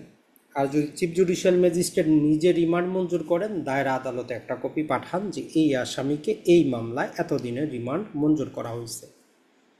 এখন যে এমসিকিউটা আমাদের আসে সেটা হচ্ছে, কতদিনের মধ্যে তদন্ত কাজ শেষ করতে না পারলে জামিন দিতে বাধ্য বা জামিন পাওয়া যায়।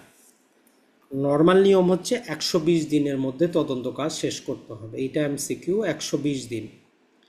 এখন যদি 120 দিনের মধ্যে তদন্ত কাজ যদি শেষ না হয়, সেক্ষেত্রে বলতেছে যে আসামি কিন্তু জামিন পেতে পারে।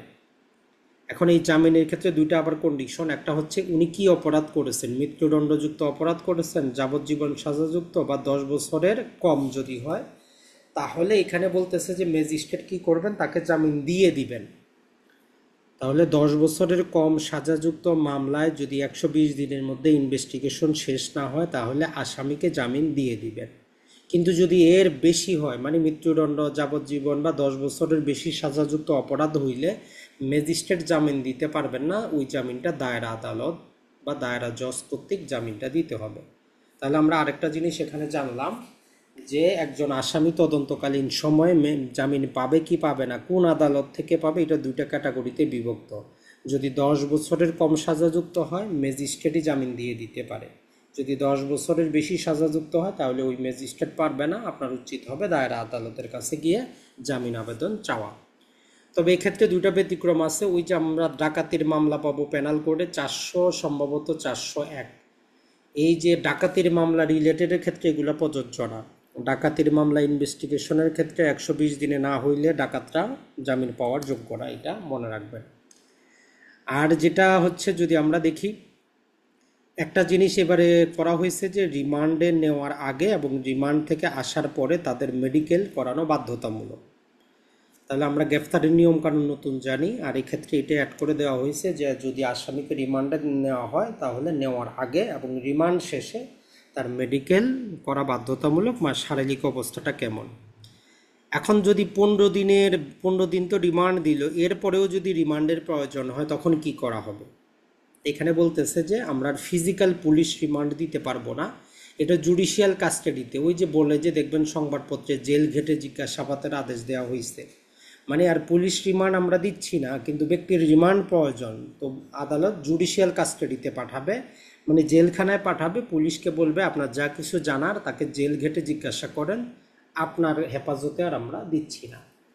তাহলে আমরা এই 167 নাম্বার সেকশনটা আমাদের জন্য সবচেয়ে বেশি গুরুত্বপূর্ণ, এটা বারবার পড়বেন। মূল থিমটা কি হচ্ছে, তাহলে রিমান্ডকে দিতে পারবে প্রথম শ্রেণী অথবা দ্বিতীয় শ্রেণী, কত দিনের জন্য দিতে পারবে, 15 দিনের জন্য, তদন্ত 120 দিন, যদি 120 দিনের সমাপ্ত না হয় আসামি জামিন পাইতে পারে। ম্যাজিস্ট্রেট কখন দিতে পারবে, যদি 10 বছরের কমে সাজাযুক্ত হয়। 10 বছরের বেশি সাজাযুক্ত হইলে সেক্ষেত্রে আমাদের দায়রা জজের কাছে কি চাইতে হবে, জামিন চাইতে হবে, এইটা হচ্ছে গুরুত্বপূর্ণ। তাহলে আমরা এতগুলা ধারা পড়ার পরে এখন যদি আমরা আরও সামারি করে দেই, তাহলে এখানে এই 167, আর সেখানে ছিল আমাদের 164, আর 154, 55, 56, 57, এই টোটাল হচ্ছে আমাদের 6টা সেকশন। এই 6টাই গুরুত্বপূর্ণ, বাকিগুলো যদি আপনি বলেন যে ভাই আমি পড়বো না, না পড়েন, কোনো সমস্যা নাই। আমরা জাস্ট একটু ধারাবাহিকতা রক্ষা করার জন্য মূলত একসাথে নিয়েছি। তো আগামী ক্লাসগুলোতে আমরা এটাও আরও কম করে দেওয়ার চেষ্টা করব, যেহেতু আপনাদের চিত্রভিত্তিক পড়াশোনা করতেই বেশি স্বাচ্ছন্দ্য বোধ। তো এরপরে এবারে সংশোধনীতে আরেকটা জিনিস নিয়ে আসা হয়েছে, যেটার নামটা একটু মনে রাখবেন, 167 যেটাকে আমরা বলি যে শোন অ্যারেস্ট। মানে কি, দেখবেন যে আপনি হাজার চেষ্টা করে জামিন নিছেন, আপনার আসামির জেল গেট থেকে মুক্তি পাবে, তখন যে পুলিশ বলতেছে যে শোন অ্যারেস্ট, মানে আরেক মামলায় গ্রেফতার। তো এইটা একটা কি হচ্ছিল, বারবার ভাবে মানুষ অনেক কষ্ট করে টাকা পয়সা খরচ করে আইনজীবী নিয়োগ করে জামিন নিচ্ছে, অজানা মামলায় আবার শোন অ্যারেস্ট দেখাচ্ছে। তো ওইটাকে কন্ট্রোল করার জন্য বলতেছে যে যখন একজন ব্যক্তি একটা মামলায় গ্রেফতার আছে, তাকে যদি আপনি নতুন কোনো মামলায় গ্রেফতার করাইতে চান, তো পুলিশকে বলতেছে যে আপনি কি করবেন, এই জিনিসগুলো অবশ্যই অবশ্যই দেখাবেন। ম্যাজিস্ট্রেটকে বলতেছে যে আপনি তাকে এগুলো জিজ্ঞেস করবেন পুলিশকে। এক নম্বরে হচ্ছে, যদি শোন অ্যারেস্ট দেখাইতে চায়, পুলিশকে বলবে যে আসামিকে সশরীরে নিয়ে আসেন আমার কাছে। দুই নম্বর হচ্ছে, তার বিরুদ্ধে নতুন মামলার কি কেস ডায়েরি আপনি তৈরি করছেন, কেস ডায়েরিটা নিয়ে আসেন। আসামিকে তাকে শুনানির সুযোগ দিতে হবে, তার ডিফেন্স লয়ার যদি সে নিয়োগ করতে চায় তার কথা বলার সুযোগ দিতে হবে। আর বিচারক যে ম্যাজিস্ট্রেট সাহেব, উনি আসলেই ভালো করে দেখবেন যে এই যে শোন অ্যারেস্ট দেখানো হচ্ছে পরবর্তী মামলায়, এটা কোনো মেলাফাইড ইন্টেনশন তো না, এটাকে আসলেই প্রকৃত কোনো অভিযোগ কিনা, যথাযথভাবে এটা প্রতিষ্ঠিত কিনা, এইগুলা যাচাই করেই উনি অনুমতি দিবেন শোন অ্যারেস্ট হবে কি হবে না।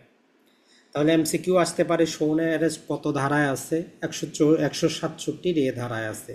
শোন অ্যারেস্টের ক্ষেত্রে কোনটা প্রযোজ্য হবে বা কোন অবস্থাটা বিচার করতে হবে?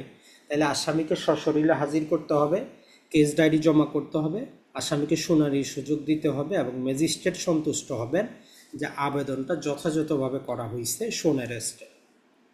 তবে এই ক্ষেত্রে ম্যাজিস্ট্রেটকে একটা কন্ডিশন দিয়ে বলতেছে, যদি পুলিশ বলে যে তাকে আমরা স্পেশাল পাওয়ার অ্যাক্টের অধীনে কি করছি, প্রিভেন্টিভ ডিটেনশনে নিয়েছি। আমাদের একটা বিশেষ আইন আছে, স্পেশাল পাওয়ার অ্যাক্ট 1974। ওই আইনে আপনার কোনো অপরাধ করার দরকার নেই, সেখানে কিছু জিনিস দেওয়া আছে, ওইগুলার উপর ভিত্তি করে সরকার আপনারা কি করতে পারে, কোনো অপরাধ ছাড়াই আপনারা গ্রেফতার করে রাখতে পারে। যদি পুলিশ বলে যে তাকে প্রিভেন্টিভ ডিটেনশনে নেওয়া হয়েছে, তাইলে এই ম্যাজিস্ট্রেটের কিছু করার নাই, তাকে সে কিছু আদেশ দিতে পারবে না, ওই যেটা স্পেশাল পাওয়ার অ্যাক্টের অধীনে করা হয়েছে সেটাই।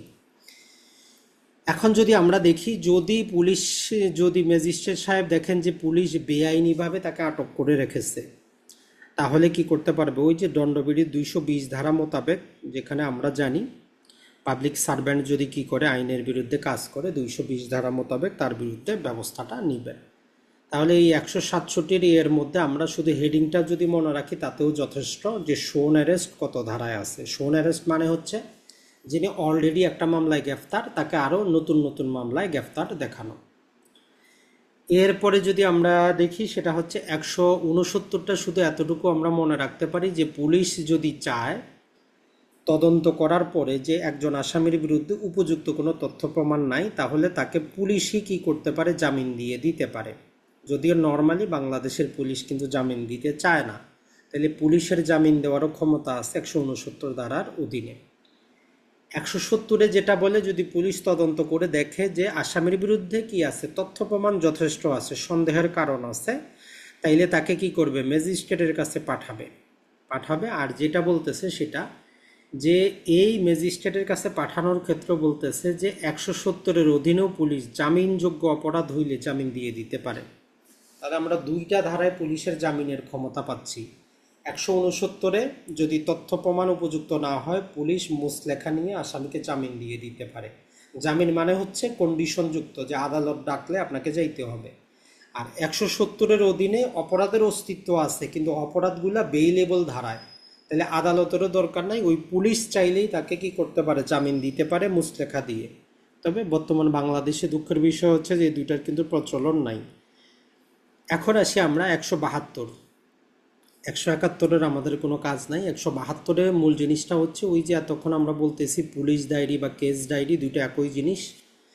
মূলত প্রতিটা আমলযোগ্য মামলা, যেমন আমরা এফআইআরের মধ্যে দেখাইলাম যে কতটা সময় ঘটনা ঘটছে, কে অভিযোগটা দায়ের করছে, কাকে তদন্ত কর্মকর্তা নিয়োগ করা হয়েছে, একই রকমভাবে যাকে নিয়োগ করা হয় সে একটা নির্দিষ্ট বইয়ের মধ্যে এন্ট্রি করতে হয় যে কতটা সময় তাকে ক্ষমতাটা দেওয়া হয়েছে এই মামলার, সে ঘটনাস্থলে গেছে কিনা, কোন কোন ঘটনাস্থল পরিদর্শন করছে, কোথায় কোথায় কি উদ্ধার করছে, সব কিছু তাকে তার ডায়েরিতে এন্ট্রি করতে হয়। তো ওইটাই হচ্ছে আমার পুলিশ ডায়েরি বা কেস ডায়েরি। তাহলে পুলিশ কি করবে, ওই মামলা রিলেটেড যত কিছু আছে সমস্ত কিছু ওইখানে তারিখ হিসাবে, সময় হিসাবে, ঘন্টা হিসাবে এন্ট্রি করবে।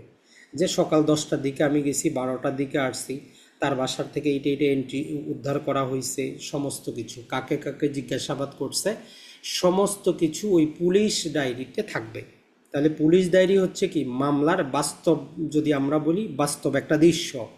ওটা দেখলে আপনি বুঝতে পারবেন যে এই অপরাধে পুলিশ কি কি কাজ করছে। এখন এই পুলিশ ডায়েরি আদালত কিন্তু তলব করতে পারে। আদালত যে কোনো সময় যে কোনো চলমান মামলা পুলিশকে বলতে পারে আপনি পুলিশ ডায়েরি নিয়ে আসেন, দেখি আপনি কতটুকু অগ্রগতি করলেন।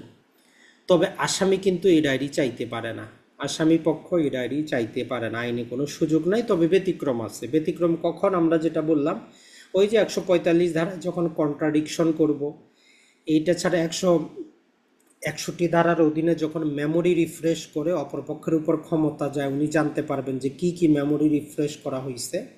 তাহলে পুলিশ ডায়েরি রিলেটেড নর্মালি আসামি দেখতে পারে না, তবে যদি মেমোরি রিফ্রেশ করা হয় বা কন্ট্রাডিকশন করার জন্য ব্যবহার করা হয় তাইলে দেখতে পারবে। আর এই ডায়েরিতে ওই মামলা রিলেটেড সমস্ত তথ্য থাকবে। সর্বশেষ যদি আমরা দেখি সেটা হচ্ছে 173। তো পূর্বে ছিল শুধুমাত্র আমাদের 173। তো আমাদের এই সিআরপিসিতে দুইবার সংশোধনী আনা হয়েছে। প্রথমে সিঙ্গেল সংশোধনী আনছে 173-এর বলতেছে যে অন্তর্বর্তীকালীন রিপোর্ট, তদন্ত রিপোর্ট মানে ইন্টেরাম ইনভেস্টিগেশন রিপোর্ট। আর সর্বশেষ আবার যুক্ত করছে যে তদন্ত শেষ করার সময়সীমা। তাহলে 173 ধারাটা বর্তমানে খুবই গুরুত্বপূর্ণ। একটা এমসিকিউ কিন্তু আপনি পাবেনই, 73 থেকে পান, অথবা 73-এর থেকে পান, বা 73-এর বি থেকে পান। তাহলে 73-এ আমাদেরকে যেটা বলতেছে সেটা হচ্ছে পুলিশ রিপোর্ট বা চার্জশিট বা চূড়ান্ত রিপোর্ট, তিনোটাই আমরা বলতে পারি, যদিও জাস্ট লেখা আছে পুলিশ রিপোর্ট। তো নর্মাল এখানে যেই কথাটা প্রথমে মনে রাখবেন যে পুলিশ কি করবে, তদন্ত কাজটা অপ্রয়োজনীয় দেরি ছাড়া যত দ্রুত পারবে তদন্ত কাজ শেষ করবে। 2 নম্বরে হচ্ছে নির্ধারিত ফর্মে সে তদন্ত রিপোর্টটা জমা করবে। মামলার যাবতীয় নথিপত্র এবং ওই যে 161 ধারার সাবসেকশন 3-তে সাক্ষীরা যা যা কথাবার্তা বলছে সমস্ত নথিপত্র জমা করবে। তাইলে পুলিশ একটা তদন্ত রিপোর্টের সাথে আরও কি জমা করে, মামলা রিলেটেড যত প্রকার সাক্ষ্য উপাত্ত আছে, যত সাক্ষীরা যা কিছু বলছে সমস্ত এভিডেন্স, এমনকি ওই যে কেস ডায়েরি যেটা ছিল পুলিশের সেটা সহ জমা করে দিবে আদালতে। তো এখন এইখানে যে জিনিসটা আসে সেটা হচ্ছে মাঝে মধ্যে এমসিকিউ আসে যে একটা রিপোর্ট যদি পুলিশ সাবমিট করে দেয়, ওই মামলা রিলেটেড কি পুলিশ অধিকতর তদন্ত করতে পারবে কি না। তো আমাদের 3-এর বিতে স্পষ্ট বলে দিছে যে একজন পুলিশ অফিসার চাইলে যেই মামলার তারা রিপোর্ট সাবমিট করছে, এটা যদি নতুন তথ্য উপাত্ত মৌখিক হোক দালিলিক হোক পাওয়া যায়, তারা অধিকতর তদন্ত করতে পারে, ম্যাজিস্ট্রেটের আদেশের দরকার হয় না। তাহলে এমসিকিউর অ্যান্সার কি হবে, পুলিশ অধিকতর ইনভেস্টিগেশন করতে পারে রিপোর্ট জমা দেওয়ার পরেও। এবং যদি পরবর্তীতে তারা আরও তথ্য এভিডেন্স পায়, তারা সাপ্লিমেন্টারি মানে হচ্ছে সম্পূরক তদন্ত রিপোর্টও জমা করতে পারবে। এই লাইনটা আমাদের জন্য গুরুত্বপূর্ণ যে একবার তদন্ত রিপোর্ট জমা দেওয়ার পরেও পুলিশ চাইলে আবার অধিকতর তদন্ত চালু রাখতে পারে এবং তার যদি কোনো তথ্য উপাত্ত পায় রিপোর্টটা সাবমিট করতে পারে। আর এখানে বলা হচ্ছে যে আসামিকে 1 কপি প্রদান করতে হবে, মানে যে তদন্ত রিপোর্টটা আসলো সেটা আসামিকে 1 কপি প্রোভাইড করবে, এতটুকুই হচ্ছে আমাদের কথা। এখন বাস্তবে যেটা হয়, ধরেন যে পুলিশকে যে তদন্ত করা হয়েছে, এখন যিনি অভিযোগ করছেন উনি পুলিশের তদন্তে সন্তুষ্ট না, পুলিশ হয়তো চার্জশিটে বলছে আসামি অপরাধ করে নাই, আপনি বলতেছেন যে না অপরাধ করছে। তো তখন আসে আমাদের একটা প্রচলিত নিয়ম, যদিও আমাদের আইনের মধ্যে স্পষ্ট উল্লেখ করা নাই, সেটা হচ্ছে আমাদের আপত্তি বা নারাজি পিটিশন। পুলিশের ইনভেস্টিগেশনে আপনি খুশি না, আপনি চান যে পুলিশ নতুন করে ইনভেস্টিগেশন করুক, তাহলে নারাজি পিটিশন দেওয়া হচ্ছে 173-এর অধীনে। তাহলে প্রতিবেদনে সংক্ষুব্ধ হলে আপত্তি দায়ের, এটাই হচ্ছে আমার নারাজি পিটিশন। তো এটা তখন ম্যাজিস্ট্রেট চাইলে গ্রহণ করতে পারে, অন্য কোনো সংস্থার মাধ্যমে তদন্ত করাইতে পারে, অথবা আপনার নারাজি পিটিশনটাই খারিজ করতে পারে, রিজেক্ট করে দিতে পারে। এখন মাঝে মধ্যে আবার এমসিকিউ আসে যে নারাজি পিটিশন খারিজ হইলে আপনি কি করবেন। তাহলে এটার বিরুদ্ধে আমাদের প্রতিকার হচ্ছে রিভিশন। তাহলে নারাজি পিটিশন যদি আপনার খারিজ হয় আপনি কি করবেন, রিভিশন দায়ের করবেন। এখন আসি 173-এর এ, যেটা সংশোধনী আনা হয়েছে, ইন্টিরাম ইনভেস্টিগেশন রিপোর্ট, সংক্ষেপে নামটাও মনে রাখবেন, IIP, কারণ মাঝে মধ্যে এমসিকিউতে ছোট জিনিসটা থাকে। এটা হচ্ছে কি অন্তর্বর্তীকালীন তদন্ত রিপোর্ট। তো নর্মাল নিয়ম কি, পুলিশ তদন্ত শেষ করে তারপরে রিপোর্ট সাবমিট করবে। তো এইখানে নতুন নিয়মে বলতেছে যে তদন্ত কাজ শেষ হবার আগেই যদি পুলিশ কমিশনার বা সুপারিনটেন্ডেন্ট অফ পুলিশ বা উপযুক্ত কোনো কর্মকর্তা তারা তদন্ত অফিসারকে নির্দেশ দিতে পারে যে আপনি তদন্তের অগ্রগতি রিপোর্ট সাবমিট করেন, প্রগ্রেস রিপোর্ট সাবমিট করেন, মানে আপনি কতটুকু কী পর্যন্ত পেলেন এই রিপোর্টটা সাবমিট করেন। রিপোর্ট সাবমিটের পরে যদি দেখা যায় যে কোনো আসামির বিরুদ্ধে প্রমাণ নাই, তাহলে ম্যাজিস্ট্রেট কী করতে পারে, ওই আসামিকে অব্যাহতি দিতে পারে। এইটাই হচ্ছে নতুন সংযোজন। তাহলে আমরা এমসিকিউ মাঝে মধ্যে আসতে পারে যে তদন্তকালে ম্যাজিস্ট্রেট কত ধারার অধীনে অব্যাহতি দেন, 173-এর এর অধীনে। তাহলে তদন্তকালে ম্যাজিস্ট্রেট কত ধারার অধীনে অব্যাহতি দিচ্ছেন, 173। আবার এটাও প্রশ্ন আসতে পারে, এখন আপনি যদি সংক্ষুব্ধ হন যে ম্যাজিস্ট্রেট তো কী করলো, অব্যাহতি দিয়ে দিল, একটা অর্ডার দিল, আপনার প্রতিকার কি, এটার বিরুদ্ধে আপনি রিভিশন দায়ের করতে পারবেন। তাইলে অব্যাহতির বিরুদ্ধে আপনি রিভিশন দায়ের করবেন। তবে এখানে আরেকটা কন্ডিশন দিচ্ছে, যেই ব্যক্তিকে কী করা হইলো, অব্যাহতি দেওয়া হইলো, যদি পুলিশ পরবর্তীতে ফাইনাল রিপোর্টে দেখে যে না ওই ব্যক্তি অপরাধী, অপরাধে তার সংশ্লিষ্টতা আছে, তাইলে ফাইনাল রিপোর্টের মধ্যে ওই ব্যক্তির নাম ইনক্লুড করতে পারবে। তাইলে 173-এর এর মধ্যে কয়েক প্রকারের এমসিকিউ হইতে পারে।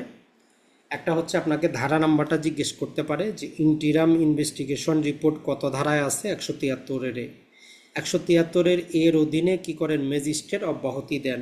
অব্যাহতির বিরুদ্ধে প্রতিকার হচ্ছে রিভিশন দায়ের করা। চূড়ান্ত প্রতিবেদনে অব্যাহতিপ্রাপ্ত ব্যক্তির নাম আসতে পারে কিনা, কথা হচ্ছে যে হ্যাঁ পারে। এই কয়েকটা জিনিস একটু মনে রাখবেন। সর্বশেষ আসি 173-এর বি। এখানে বলতেছে যে তদন্ত 60 কর্মদিবসে শেষ করতে হবে। তাহলে আমরা 167-তে পড়েছিলাম, সেখানে কি ছিল আমাদের 120 দিনে শেষ না হইলে জামিনের রিলেটেড কথাটা আছে। এইটা যেহেতু আইনের নতুন সংশোধনী, এখানে বলতেছে যে তদন্ত 60 কর্মদিবসে। ভেজালটা এখন দেখেন কি, ওইখানে ছিল 120 দিন, সেখানে কিন্তু স্পষ্ট উল্লেখ করা নাই কর্মদিবস না নর্মাল ডে। সেখানে আমরা হিসাব করি নর্মাল ডে, কর্মদিবস কিন্তু হিসাব করা হয় না। আর এইখানে আপনার 60 কর্মদিবসের কথা বলা হয়েছে, মানে মোটামুটি বলতে পারেন ছুটি মিলায় 90 দিন তো চলেই আসে যদি লম্বা ছুটি থাকে।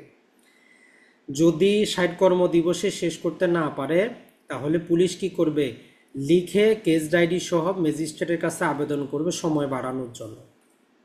তাইলে 60 কর্মদিবসে তদন্ত শেষ করতে না পারলে তদন্ত কর্মকর্তা কেস ডায়েরি সহ ম্যাজিস্ট্রেটের কাছে আবেদন করবে যে আমার আরও সময় লাগবে।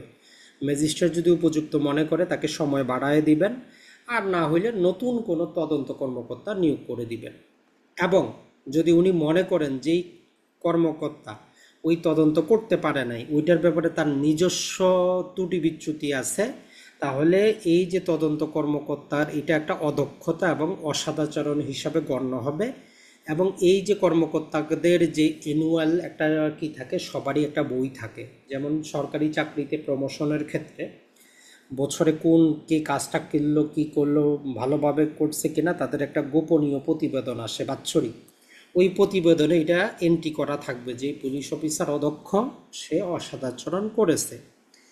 আর এইখানে আরও একটা জিনিস দিয়েছে, যদি দেখা যায় যে তদন্ত কর্মকর্তা কি করে নাই, কোনো এভিডেন্সকে সে কালেক্ট করে নাই, যেটা তার স্বাভাবিকভাবে করার কথা ছিল, সে ইচ্ছাকৃত সেটাকে কালেক্ট করে নাই।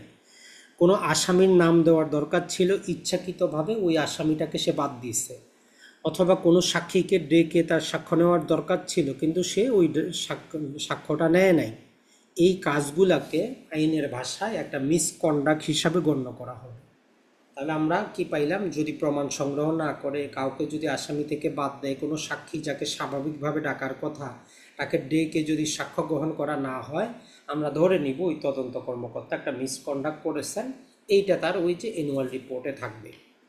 তাহলে 173-এর এ, 73-এর বি, তিনোটা সেকশনই সবচেয়ে গুরুত্বপূর্ণ। এখন চলে আসে 174, যেটা ছিল এবারের লিখিত পরীক্ষা যারা দিয়েছেন, সেখানে যে জিনিসটা ছিল লেখা ছিল যে ইউডি কেস।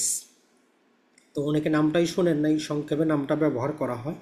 ইউডি মানে হচ্ছে আনন্যাচারাল ডেথ, মানে অস্বাভাবিক মৃত্যু। তো এই 174-এ যে জিনিসটা বলে সেটা হচ্ছে ইউডি কেস বা পুলিশ আমরা ইনকোয়েস্ট বলতে পারি। নর্মালি কোনো ব্যক্তি যদি সুইসাইড করে, আত্মহত্যা করে, অথবা কোনো ব্যক্তিকে যদি অন্য কেউ যদি মেরে ফেলে, সেটা যেমন বোনাফাইড ইলিলি হতে পারে, মেলাফাইড হইলে তো হত্যা মামলা হবে। এটা ছাড়া কোনো পশু পাখি অথবা মেশিন বা দুর্ঘটনায় যদি কোনো ব্যক্তি মারা যায়, অথবা কোনো ব্যক্তি এমন অবস্থায় মারা গেছে যেখানে রিজনেবল একটা ডাউট হচ্ছে যে স্বাভাবিক মৃত্যু না, এই কারণগুলো যদি ঘটে, এগুলোকে আমরা বলি যে আনন্যাচারাল ডেথ। তাহলে আত্মহত্যা, অন্যের দ্বারা মারা গেলে, পশু মেশিন বা দুর্ঘটনায় মারা গেলে, বা যদি মৃত্যু নিয়ে কোনো সন্দেহ হয়, নিয়ম হচ্ছে খবর পাওয়া মাত্রই পুলিশ কি করবে, নিকটস্থ নির্বাহী ম্যাজিস্ট্রেটকে ইনফর্ম করবে। এইটা আমরা বারবার ভুল করি, কারণ সব ব্যাপারে তো পুলিশ জুডিশিয়াল ম্যাজিস্ট্রেটের কাছে যায়। এই একটা ব্যাপারেই পুলিশ কি করবে, নির্বাহী ম্যাজিস্ট্রেটকে অবহিত করবে। এবং যেখানে লাশটা আছে সেখানে যাবেন দুইজন সম্মানিত ব্যক্তির, লোকালিটির যারা ব্যক্তি আছে, স্থানীয় দুইজন সম্মানীয় ব্যক্তির উপস্থিতিতে ওনারা তদন্ত রিপোর্ট তৈরি করবেন। এবং ওই রিপোর্টে ওনারা সুস্পষ্টভাবে পুলিশ উল্লেখ করবে তার মৃত্যুর সম্ভাব্য কারণটা কি। তাকে কি বাগে মারছে, মেশিনে আঘাতপ্রাপ্ত হয়েছে, না আত্মহত্যা করছে, না সাপে কামড় দিয়েছে, ওইটা রিপোর্টে স্পষ্ট থাকবে। অথবা তার শরীরে যদি দৃশ্যমান কোনো আঘাত থাকে ওইটা উল্লেখ করবেন। এই আঘাতটা আসলে কোন অস্ত্র বা যন্ত্রের মাধ্যমে পাইছে সেটাও তারা উল্লেখ করবেন। তাহলে ওই রিপোর্টে কি থাকবে, মৃত্যুর সম্ভাব্য কারণ, দৃশ্যমান আঘাত অথবা অস্ত্র বা যন্ত্র যেটা দ্বারা আঘাতটা প্রাপ্ত হয়েছেন সেটা স্পষ্ট করে উল্লেখ করা থাকবে। আর ওই রিপোর্টে পুলিশ অফিসার যিনি তদন্ত করেছেন উনি স্বাক্ষর করবেন, দুইজন যে সাক্ষী আছেন তারা স্বাক্ষর করবেন। এটা ডিস্ট্রিক্ট ম্যাজিস্ট্রেট বরাবর পাঠিয়ে দিবেন। এখন যেটা হচ্ছে সেটা যদি দেখা যায় যে মৃত্যুর কারণ নিয়ে পুলিশ ধোঁয়াশার মধ্যে আছে, মানে পুলিশ কোনো কনক্লুশনে যাইতে পারতেছে না যে কেন মারা গেছে, তাহলে বলতেছে যে তার পোস্টমর্টম করার জন্য তাকে আমরা সিভিল সার্জনের কাছে পাঠিয়ে দিব, মানে সরকারি হসপিটালে পাঠাবো তার পোস্টমর্টম করার জন্য। এখন এই ধারার মধ্যে যে প্রশ্নটা আসে, এই যে আমরা ইনকোয়েস্ট বা সুরতহাল রিপোর্ট যেটা তৈরি করতেছে পুলিশ, নর্মালি এটার ক্ষমতা হচ্ছে ডিস্ট্রিক্ট ম্যাজিস্ট্রেটের। আর স্পেশালি ডিস্ট্রিক্ট ম্যাজিস্ট্রেট যদি যে কোনো নির্বাহী ম্যাজিস্ট্রেটকে ক্ষমতা দেন, তাহলে নর্মালি যদি এমসিকিউ আসে আপনার যে ইনকোয়েস্টটা কারা করতে পারে, তো নর্মাল ক্ষমতা হচ্ছে ডিস্ট্রিক্ট ম্যাজিস্ট্রেটের, অথবা স্পেশালি ক্ষমতাপ্রাপ্ত যে কোনো নির্বাহী ম্যাজিস্ট্রেট। আর 175 যেটা আমাদেরকে বলতেছে যে এই যে দুইজন সাক্ষী ছিল এদেরকে যে কোনো সময় তলব করা ক্ষমতাপ্রাপ্ত 175 ধারায়। আর 176টা এই যে ম্যাজিস্ট্রেট কর্তৃক ইনকোয়েস্ট বলতেছে যদি কোনো ব্যক্তি পুলিশ হেফাজতে মারা যায়, যেমন রিমান্ডে মারা যায়, অথবা যে কোনো জুডিশিয়াল কাস্টাডিতে যদি মারা যায়, পুলিশ হেফাজতে যদি মারা যায়, তাহলে পুলিশ হেফাজতে ব্যক্তি কেন মারা গেল এইটার জন্য ম্যাজিস্ট্রেট কর্তৃক একটা ইনকোয়ারি হয়, যেটাই হচ্ছে আমাদের ম্যাজিস্ট্রেট কর্তৃক ইনকোয়েস্ট। অথবা ওই যে 174-এর মধ্যে আমরা তিনটা কারণ দেখলাম, কেউ আত্মহত্যা করলো, অন্য দ্বারা মারা গেল, অথবা পশু মেশিন বা দুর্ঘটনায় মারা গেল, এই রকম ক্ষেত্রে পুলিশের ইনকোয়েস্টের পরিবর্তে অথবা অতিরিক্ত হিসাবে ম্যাজিস্ট্রেট চাইলে নিজে থেকে নিজে পৃথকভাবেও ইনকোয়েস্ট তৈরি করতে পারেন, মানে তদন্তটা করতে পারেন।